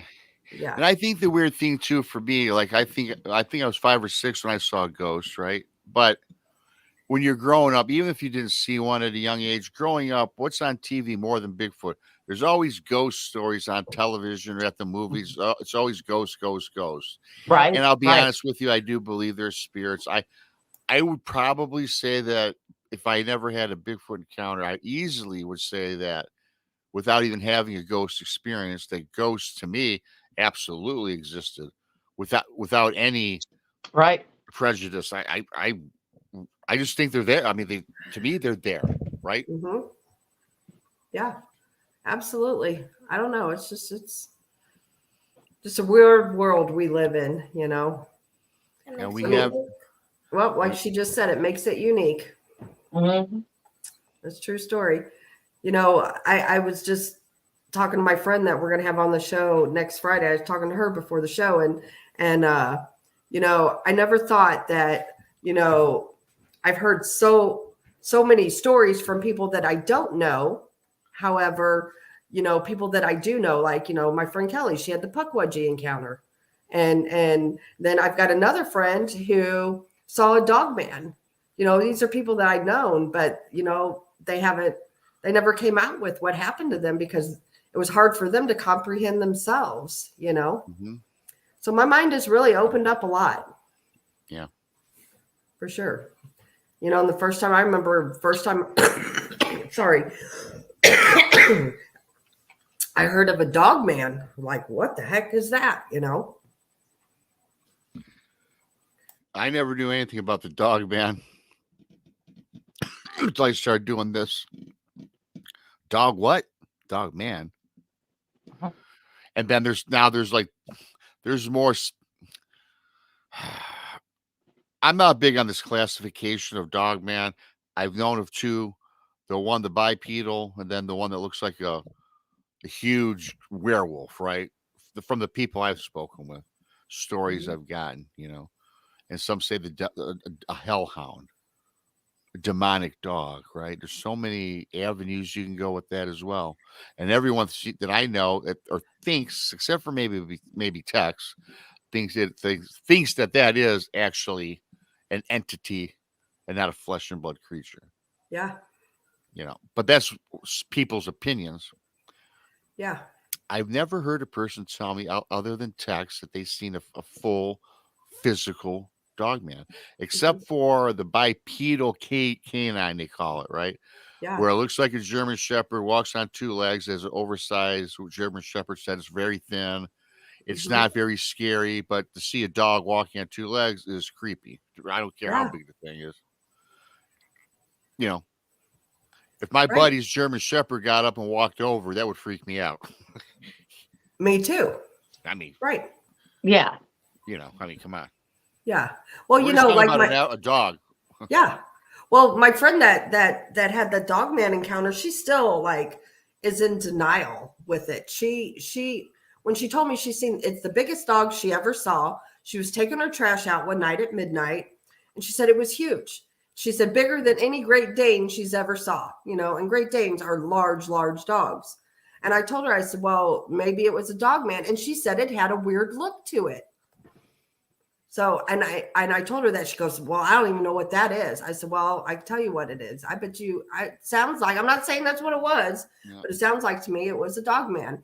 And she said it scared her. She didn't even take her trash out. She run back in the house. And I like, and I like Ristel's comment. I so want to discredit dog man, but just like Bigfoot, there are way too many reports to all be lies. Agreed. Absolutely. I agree with that too. And again, there's so much data. That's what I love. I always say this on a lot of different shows, the data collection. You've heard Bigfoot crossing the road 1,000 times, 1,000,000 times, but every time you hear it, you got to take reference to it because it's data. A million people just don't say these things. No. And, here's the thing, as you know, and Brandi knows, we've made friends doing this who have had these encounters that now we talk about them, and they're credible people. Yeah. Yeah. I mean, you can't not believe them. I mean, you have no reason not to believe them. And they have full books about it. So. Yeah. And I tell you what, you guys, think about this. Of all the people that we know that have had a cryptid experience or ghost experience, if I said they were all liars, I'd probably lose about 50 friends. Yeah. That I've gained in the last 2 years. Right. Absolutely. Absolutely. Yep. And it just, it amazes me as what's out there. That just, first time I heard about elementals, I'm like, what the? That's another one. I mean, that's another one that it took me a bit to comprehend. Right. Yeah. Just. Yeah, that's I believe this another stuff is out there now. Elementals, fairies. I mean, and you know what not strange. What's really crazy, you guys? There's so much more out there that we don't even know about. I believe that as well. Absolutely. Absolutely. Now, what do you guys think, though, about these people? And again, I can't say that they're full of crap, but then it seems like I've heard of goat man, frog man, lizard man, pig man. I mean, when is it, though, where enough is kind of enough? I can't say that it is, but doesn't it sound... It seems like sometimes our people making stuff up when it comes. But you know what, though? Maybe they're not. Maybe they're not, though, Rob, because maybe that's what it looked like to them. Yeah. So again, that's it's all about your can perception. Refer it to, and maybe it was a deformed dogman for all we know. But the way they saw it, it could have looked, whatever. Again, I will always believe someone's encounters. It's their perception, how they perceive it. Right. But I agree with you because like you hear about all these different creatures, I haven't encountered it, but it's not that I don't believe it's not out there, for sure. So I'm like you. Well, how much of this do you think are actually different cryptids versus misidentification? I mean, because how many names for Bigfoot are there? There's a ton. Yeah. Right. There's a ton of different names. Yep. Right. You could be talking about the same cryptid. I mean, Jason McLean was talking to us about the Lake Worth monster, which they were saying that it was a goat man or whatever. But to get down in it and to go to the actual reports taken, it's more like this. It was a Bigfoot that kind of maybe had, I'm just saying, maybe could have had some type of mange. It could have had matted fur, or it could have just been a really old Bigfoot who might have been losing its hair. I mean, but like I said, the reports, when you go back to the actual reports, it sounds like to me like it was Bigfoot. Not a goat man. Yep. Yeah. And think about this too, you guys. Not to sound weird about this, as human beings, we're not supposed to, out of science terms, we're not supposed to mate with, our bloodlines, right? Right. Correct. Now, and if we do, we know kind of what these people end up looking like. And I believe that the Bigfoot, let's just go with Bigfoot. Let's say it is flesh and blood. And I do believe it has human, it's a part human. And I believe there's some human involved with it, right? Yeah. Some people call them, ancient hybrid humans. And let's say there's a certain bloodline in a Bigfoot clan because they're socialized, they're clans, they have families, they have a mom, a dad, and kids. And what if they interbred with another bloodline of a Bigfoot and produced some weird Bigfoot or creature? We hear about the Gugway, Genosla. right. So how do we know this is just not an offshoot of a mixture of different clans of Bigfoot, right? That produce something. Right. Or could it be just a hereditary genetic issue? Well, just like I always say about my Bigfoot, it looked like it had Down syndrome. I wish I could show I have the picture. I wish I could show The extra chromosome. Yeah. The extra chromosome. Exactly. There you go. What if there was just a type of birth defect? Yeah. Or something like that became like that. But I mean, if you say that you believe that these are humans somewhere in there, if they're humans somewhere in there, I mean, then that means their genetics would be very similar. Well, even in the DNA tests that have been proven that there are human and some other unknown, and I'm not going to get scientific on it. There is a DNA that states there's human and some other unknown. Right. That it has some human traits to that DNA. Correct. Yes. So I would think, could it be possible that, with having those, could they adapt some of our genetic traits, such as Down syndrome or whatever? I mean, that get that extra chromosome, or maybe, they just have that too. Yep. Because we all know that as being humans, that we always ask for 10 fingers and 10 toes and everything be okay. Yeah. Right. That's all we ask for. 10 fingers, 10 toes, everything be okay. And so, even though we have different blood types, maybe they have different blood types where, if they come together and produce offspring, that it may be genetically wrong. Like what ours is RH negative, factor in our blood, when we get pregnant, blah, blah, blah. We have to go through special shots and everything to make sure everything's okay. Maybe it's something like that. I don't know hardly anything about the medical field, but I'm trying to explain it. And then it's like Paranormal Pixie says genetic diversity. And then listen, a spiritual odyssey. I don't know. That statement could be taken two ways.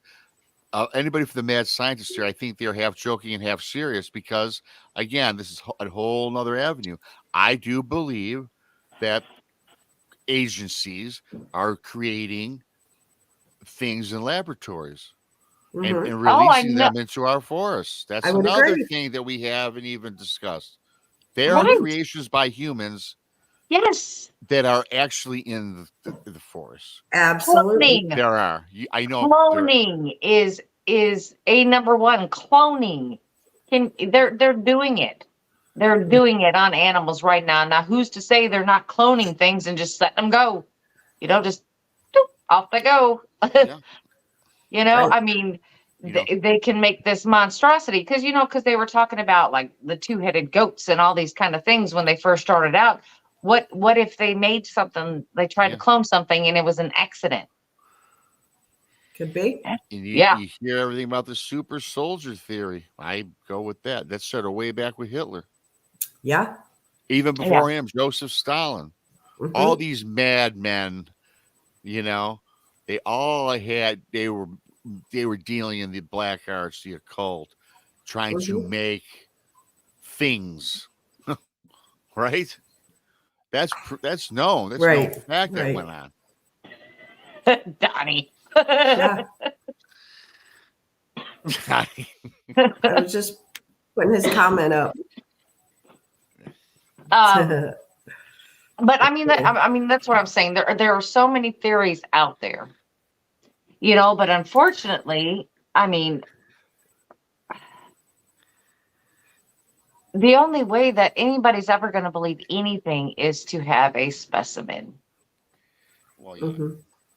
That's the only way that people are going to believe, and then they won't even believe that. Well, and that's the number one reason why science says Bigfoot don't exist. Show me a body. Right? That's number one argument. Let's face it. How come we've never found a dead one? Right. I can't answer that. I can't either. Well, there's many theories on that too. I mean, they're thinking that maybe they bury them just like we bury ours. Maybe they do that.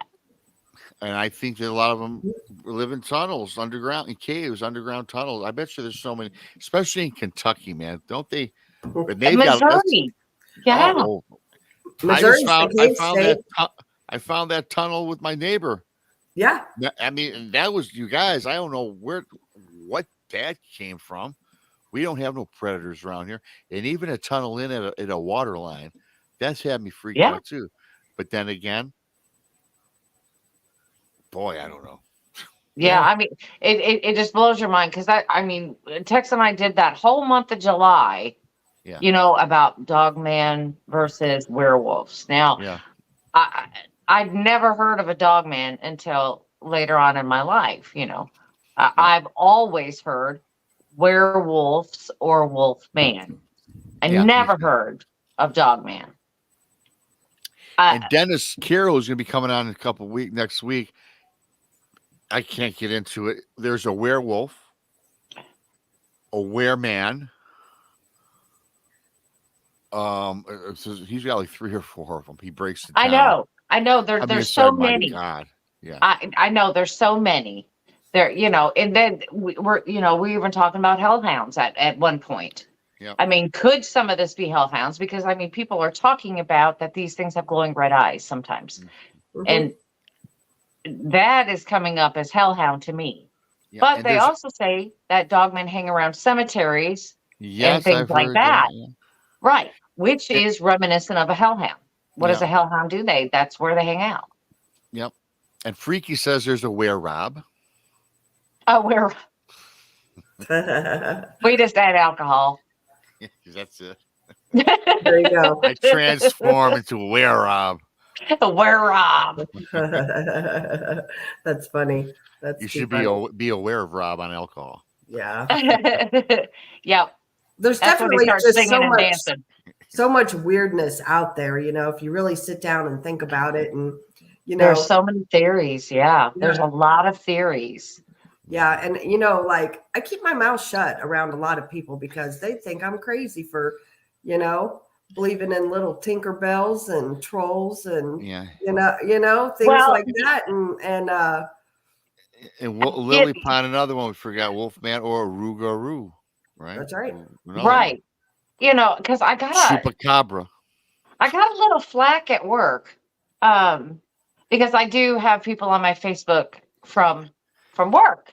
Well, when all that stuff came out and the Bigfoot Times and all that, when I had my Bigfoot encounter and Krista had her Bigfoot encounter and this whole thing is written up in it and blah, blah, blah. And we posted that. And I sure had somebody come up. Oh, so you saw Bigfoot, did you? I'm like, I sure did. You want to hear about it? Yeah. Because I'll tell you all about it. Yeah. And they just kind of smiled at me. And this one guy turned around and he says, yeah, I'd like to hear about it. Yeah, right. I'm like, see there? But that's at my workplace. They all know what I do. They, they think I'm crazy. They don't mess with me. They just don't mess with me.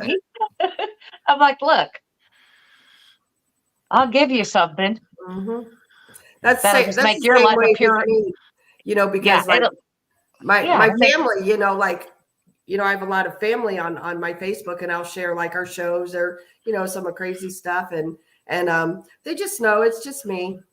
That's how I am, and you know? It's my belief system. I'm sorry. Yeah. Right. You know, it's You it's know. what I believe. It's always what I believed, and it'll never change. And now that I've had the close up encounter versus the one I saw at Braun Springs with Tex, I seen that at quite a distance, you Right. know, but this one was up close, so this one kind of shook. I got shook with this one. My whole life has changed from it. So nobody can tell me, well, are you sure? I am absolutely Yeah. 100% sure what it was. I'm so Mhm. sorry. Yeah. You know, Yeah. you cannot change you my know, mind. and that's the thing, Brandy, like, you know, like what we saw compared to what Rob saw, you know, and like dogmen, you know, I know people who said that they've seen them have red eyes. I know people who said that they've seen them with yellow eyes. Right. Bettina Moss, hers had like a teal turquoise colored eyes, you Right. know? So, I mean, who's to say that, you know, maybe they're like us, you know, we all have different colored eyes, or, you know, we're That's what all I tall, keep saying. you know, different Right. sizes and shapes. Yeah, right. So Right. these creatures, same thing. Right. And I have brought that up too. I mean, because how many, we've got all kinds of dogs, different types of Yeah. dogs. Oh, yeah. Right. Yeah. Why can we not have different types of dogmen, but they're all dogmen?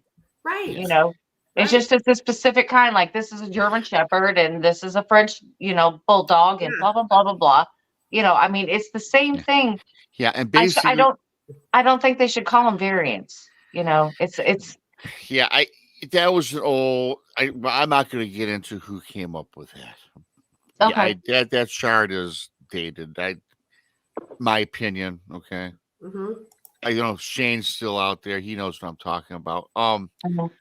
But just like you're saying, okay, a human. Right. We're all humans. There's Right. different black, white, yellow, green, different race, different Right. backgrounds, and I believe that's true with. Mm-hmm. I believe that's for sure with Bigfoots, right? And then again, but the thing about the dog, man, I think it's totally. I don't know what I think. I think it's just different, way different. Ethereal. I think it's more of a paranormal thing. I do personally. Yeah. Because it's very rare that humans are identical. Oh, Right. Yeah. So why wouldn't animals? I mean, why wouldn't these dogmen and why would they be identical? Yeah. Mm-hmm. That's what leads me to believe that they're not scientifically engineered because they would look all the same. That's true. Very true. That's what a good pulls me point. off of that theory.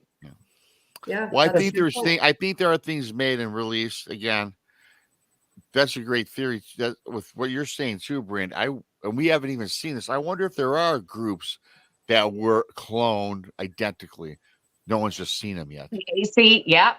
Now you're getting back to that, yeah, I don't because know. they have cloned some things that they should have never have done, and they have made some monstrosities out of them that could only survive a few minutes, if at all, And Right. you've seen the pictures back in the day, and I can't even remember how long it was ago, 10 years ago or so, maybe a little longer.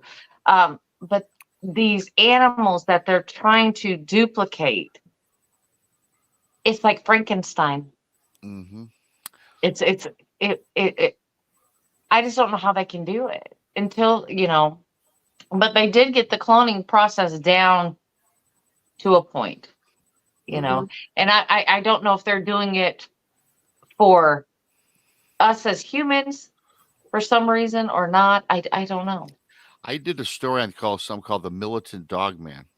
Mhm. What I got from somebody. It's in the book. And this guy was telling me, I talked to this guy for a little while, and he was telling me, and he worked for the government. He was a physicist, he was a really smart guy, a genetics person, and he also knew a lot about physics, I should say.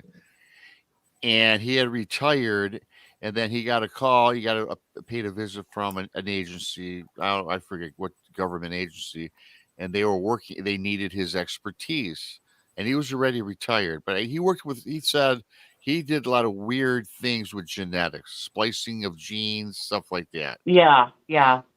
but he said he never made a physical creature or anything like that, but he was manipulating of cells, genes, Mhm. DNA. And they said, look, we've been doing something. We don't quite know what we've got going on. Mhm. Could you please help us? So in the story, they took him, they flew him on like one of those helicopters you see, a Mhm. Black Hawk, Black Hawk Down type one, whatever they call them. Right. Took him to this place, and it was a lab in the forest, underground military base, by the way, where they went underground, and he's walking through this lab. There was a door. As he's walking down the corridor, he takes a peek in one of these lab areas, and he looks in, and it sounded to me like something that came out of a movie. He said, Rob, I seen big test tubes with full-grown people, dogs, weird things in these submerged, like you see on in water and chemicals with cords in them and everything, floating in these big ass test Mhm. tubes, fully grown things. He said, and they shut the door, and he was asking them questions. They said, "Look, Mhm. that's not why we brought him here. This is what we want you to do. Is this?" And they just gave him a specific thing to work on, and totally brushed him off on the other thing. Well, in the story, he went on to tell a few more things. I'm not going to get into all that, but he said, Mhm. Rob, he eventually told them no. He didn't feel right about it. He passed. And then when they took him back home, but he says after that, they literally hounded him and bugged him. All of a sudden, he got pulled over. It was like little things. He got pulled over. His license, his registration was expired. They're telling him All when it right. wasn't. I mean, Right. it was all these little nitpicky things where he just finally he went back. He did some DNA manipulation for him and ended it. But he says Mhm. what they were doing, I don't know. So he went out to go. That he thinks they released these things in the forest. And that's what gave me the idea that I think things are going on. Mhm. So, but isn't it hard to process that, you guys? That there Yeah. are scientists that are creating monsters.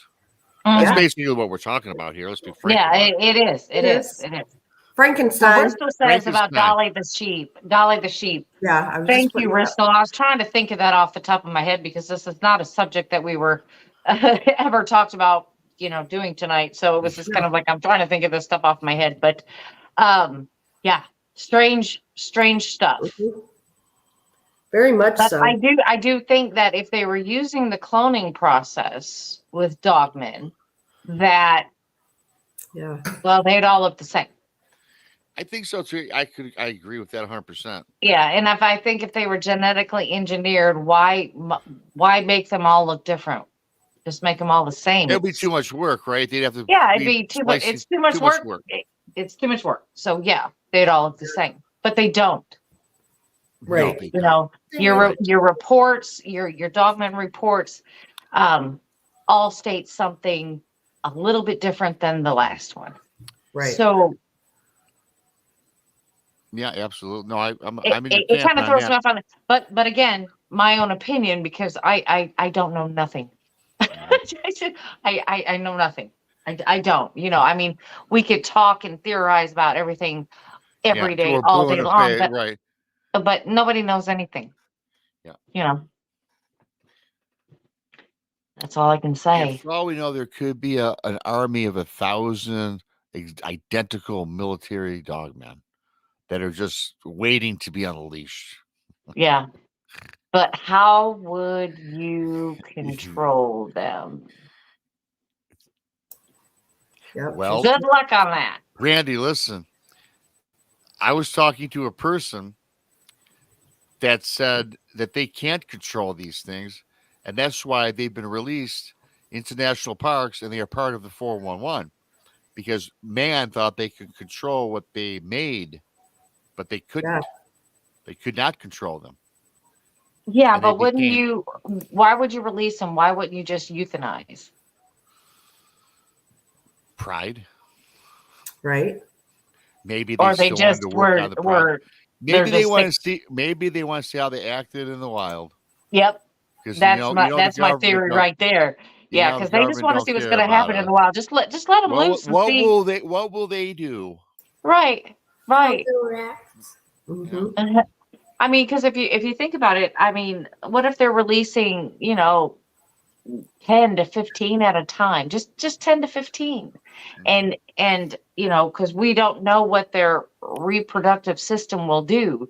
Do they have one at a time, or do they have a litter like a dog? Yeah. We don't know any of this. Yeah. We do not know how they reproduce. I was about to say it. Yeah, and even if they made these clones, do they give them sexual organs or not? Right. See, Yeah. we don't know. That's true. And then they would eventually all die off anyway. Mm-hmm. I mean, if they can't, reproduce, I mean, that's obviously, right. So yeah, I guess it's just you gotta question all things because you just don't know. You don't know, and the best way to question everything is talk to everyone. See what they think. Mm-hmm. That's all I can, that's all I think of. It's like, hey, what do you think about that? And, I don't think I'll ever find out in my lifetime, but it would be cool to know. Mm-hmm. It would be cool to know. No, absolutely. It would be.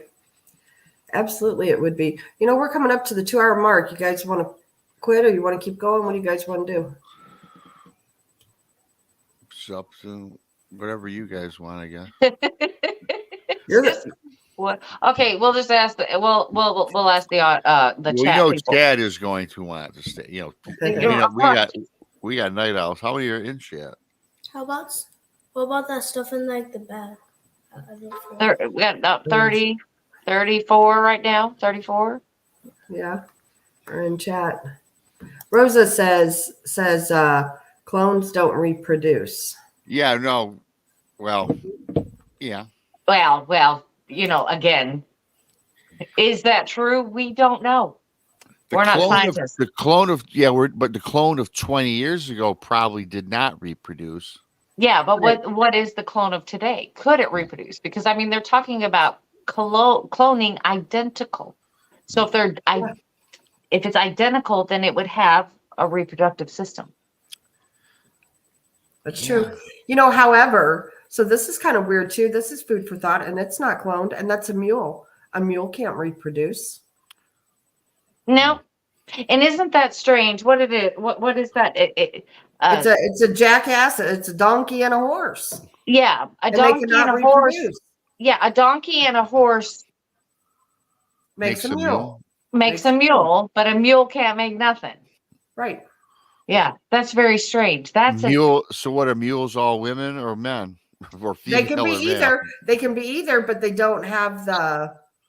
They don't have the stuff to reproduce. So a mule can't make anything. You can't. The male is shooting blanks, and the female has nothing. You still geld a boy mule and a mare mule. They'll still come in season and stuff like that. They just you can't. They don't have the stuffs. Right. I read an interesting article that the technology that we have right now currently was developed 20 years ago. So think about that. Wow. Yeah.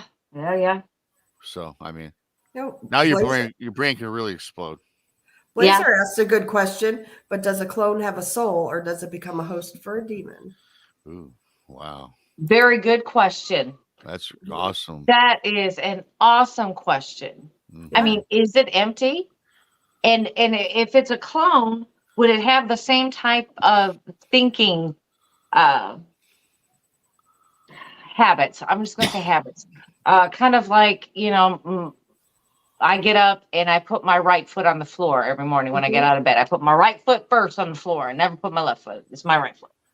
I mean, would they do the same things that they're cloned from with their brain capacity, or would they develop their own way of thinking? Man, and you know what, the clone too, like you guys, the clone would be a perfect host for a demon to take over, wouldn't it? Maybe. It depends on if they're free thinkers or not. Mm-hmm. Yeah, that's an interesting. I mean, a body's a body to a demon. A body's a body. You know, if it's healthy, if it's good, they want it. I wonder if clones are programmed to think a certain way. I don't know. I don't know. Would that be more cloning or robotic? You know, kind of like the that's kinda artificial robotic. intelligence. Well, yeah, Yeah. and that's a whole, You and gotta that's a come whole, around. Sink it closer. that's a whole nother can of worms. Yeah. That's a whole different show. You know what I'm saying? That's a whole different show.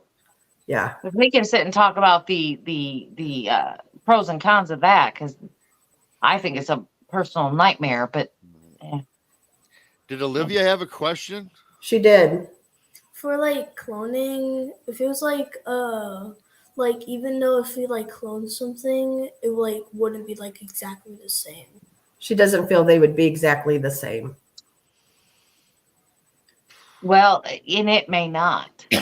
I don't think It may not, because we were talking about the mutations that some of these cloning experiments had got themselves into, because they didn't have the formula just right. So you may be absolutely right. It might not be an exact copy, but it's close.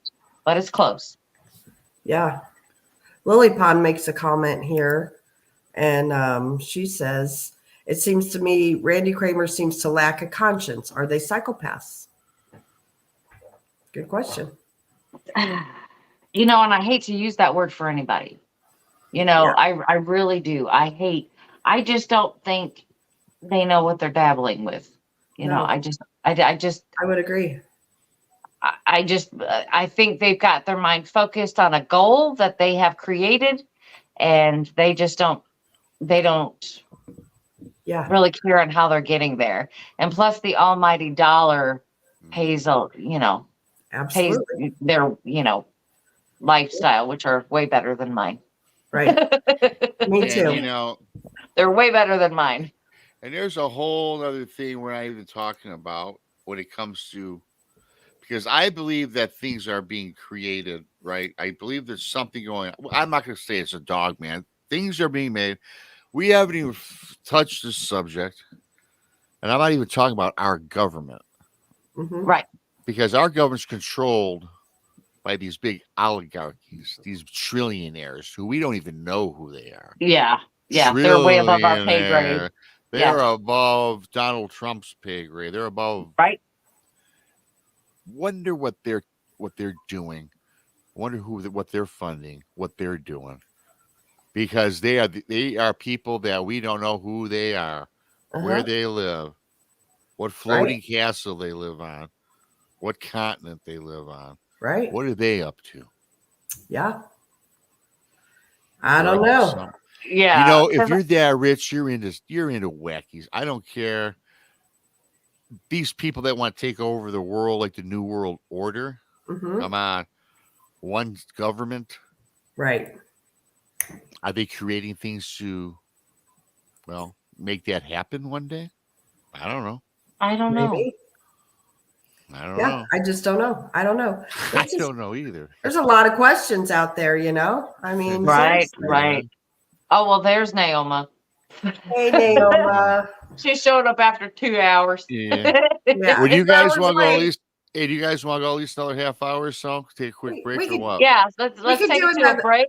We can compromise. I gotta run upstairs for a moment anyway. Yeah, let's do that. Guys, we're gonna take another 5-minute break, and we'll come back and we'll go another half hour or so. Sounds good. Sounds good. So just stick around with us. 5 minutes. Yeah, think.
Everybody, welcome back. Appreciate it.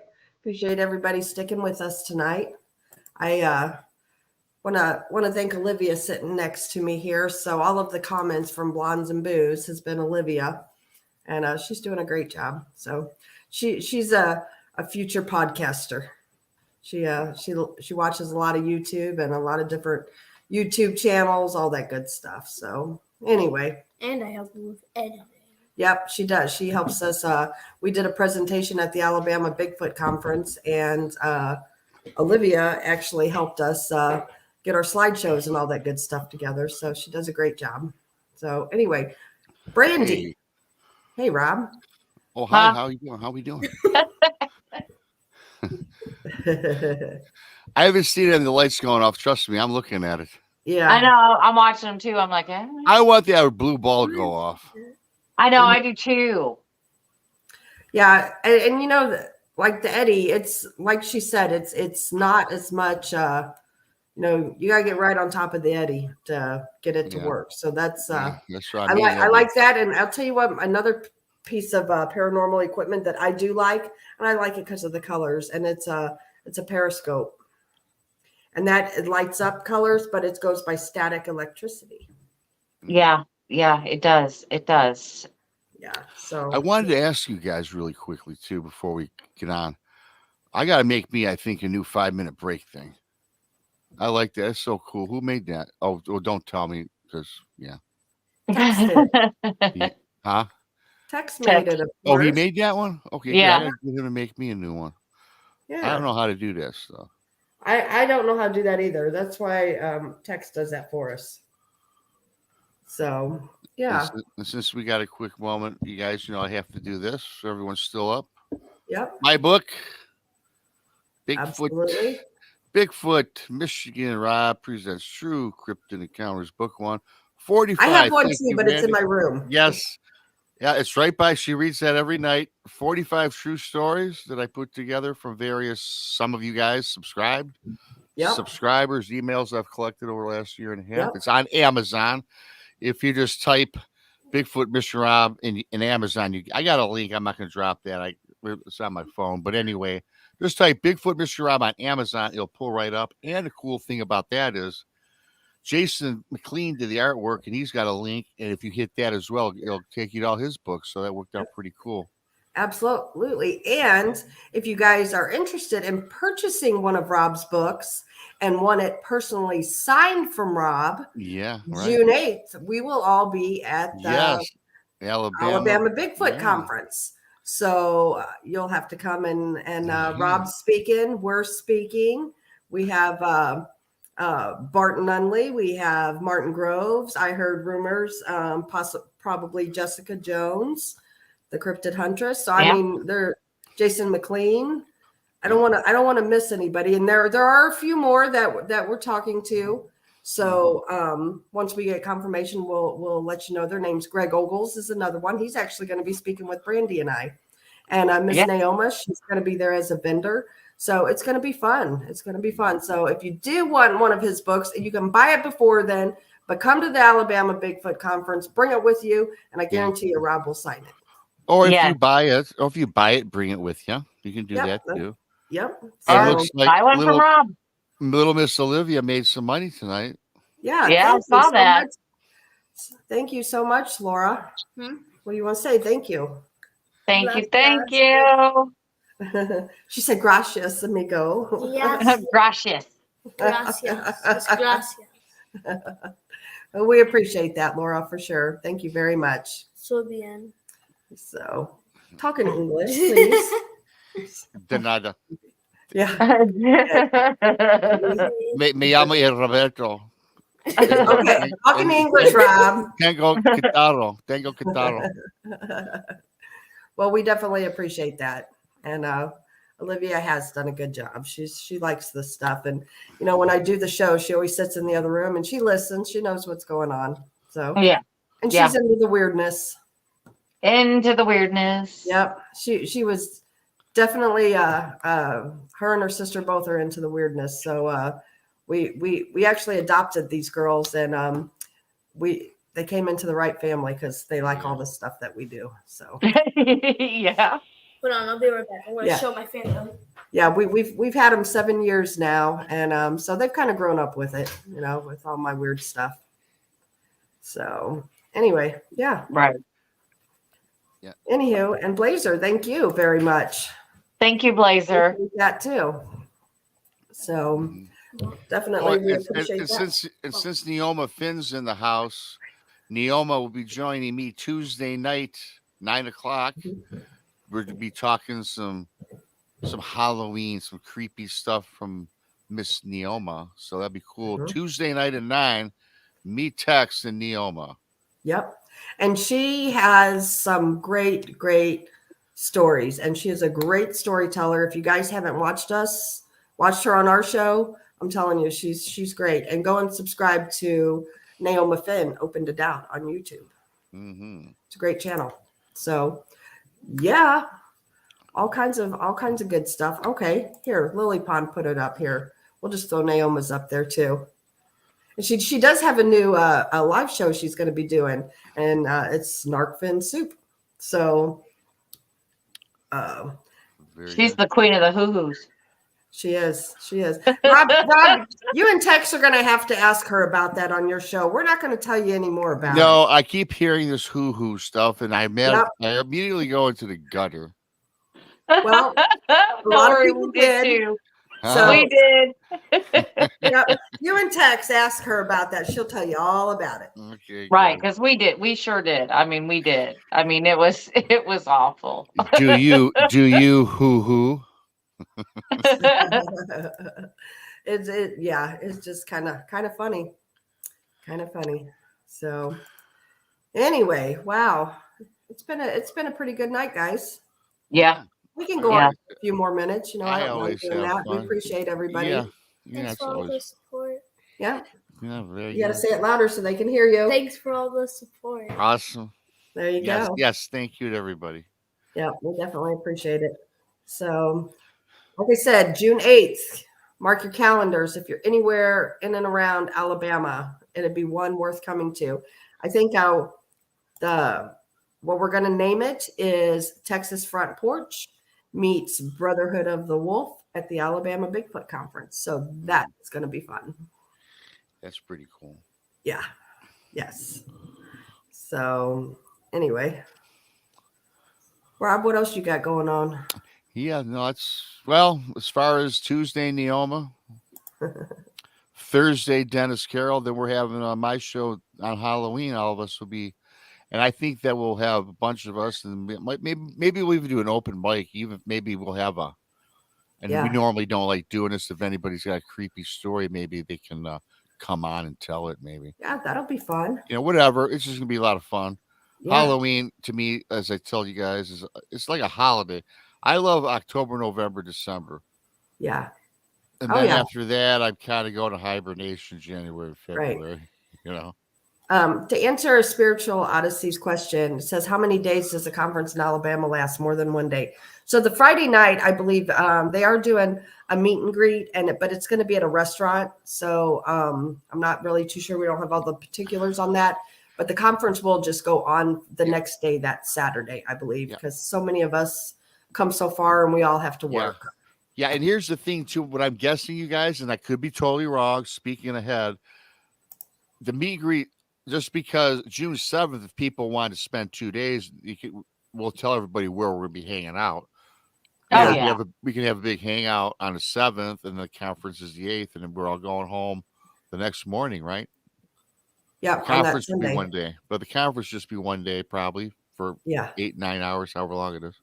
Yeah. Olivia, you have a question. Paranormal Pixie asks, what interests Olivia most? Ghosts, Bigfoot, UFOs, or something else?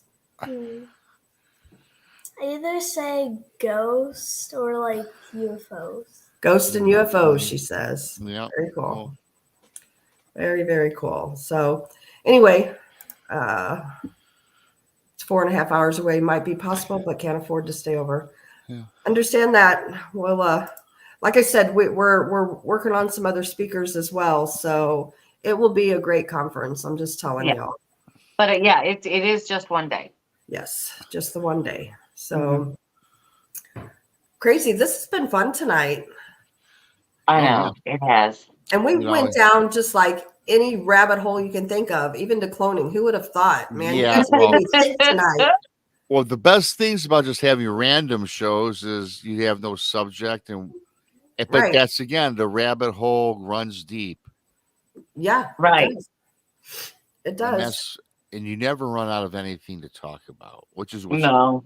And the three of us, we like talking about any of that. So it's okay. Yeah. Whatever rabbit hole people want to go down, we can go down. Mm-hmm. The cloning, I will say, y'all made me think tonight. I mean, it is possible. It's something. I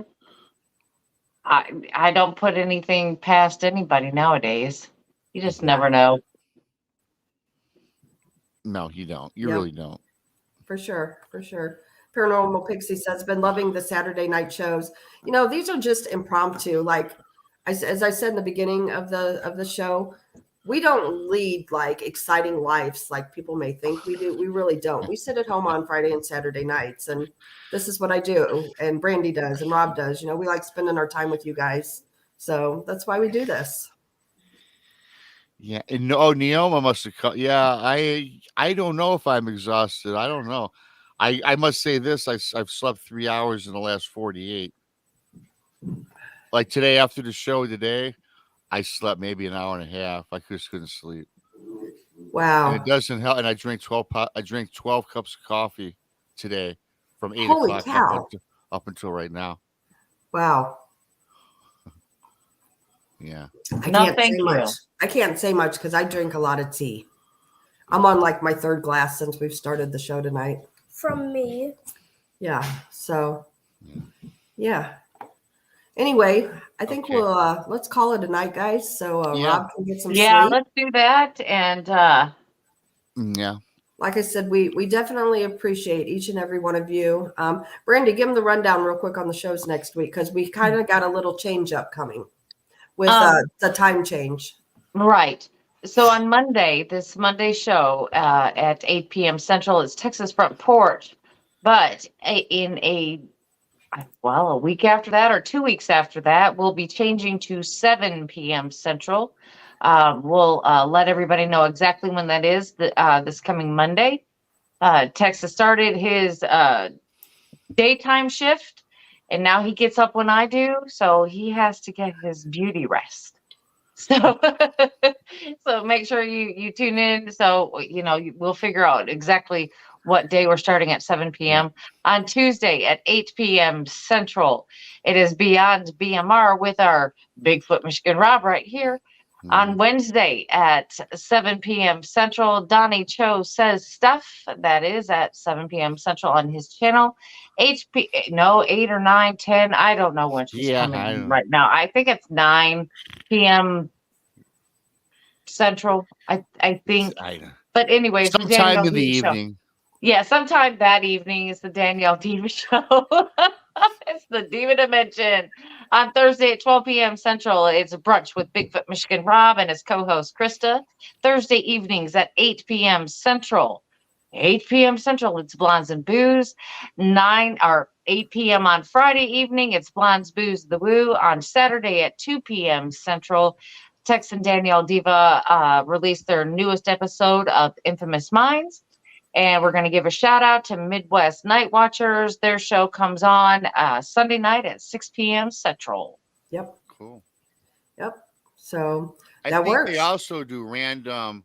I think every night they put a video camera in the sky. And they just they're constantly doing stuff. Yeah, they're constantly doing stuff, and they should. They got some really cool stuff coming out of there. Yeah, so they do. Yeah, they put up videos all the time. I know that on Wednesday night, like midnight, Wednesday night, they just do a random chat. They sit and talk with everybody. Yeah. They don't have any particular topic. So they do that if any night owls out there. Mm-hmm. So yeah, there's plenty of them.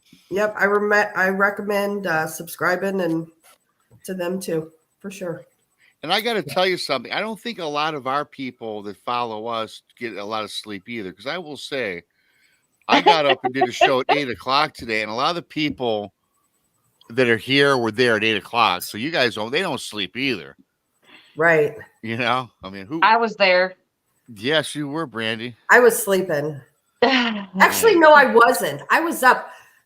No, and Olivia and her sister. I think she was Waffle working. House. I was at the Waffle House. Yes. I love the Waffle House. Because I talked to her right after, because I called her first and then I called you, Rob, this morning. And she was already getting ready to eat. And I said, "What do you mean?" I said, "I'm hungry. That sounds good." She goes, "Well, come on." I said, "I'll be there in about 3 hours."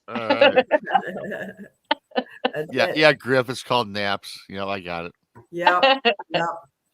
All right. Well, we will see everybody next week, and we appreciate everybody tuning in tonight.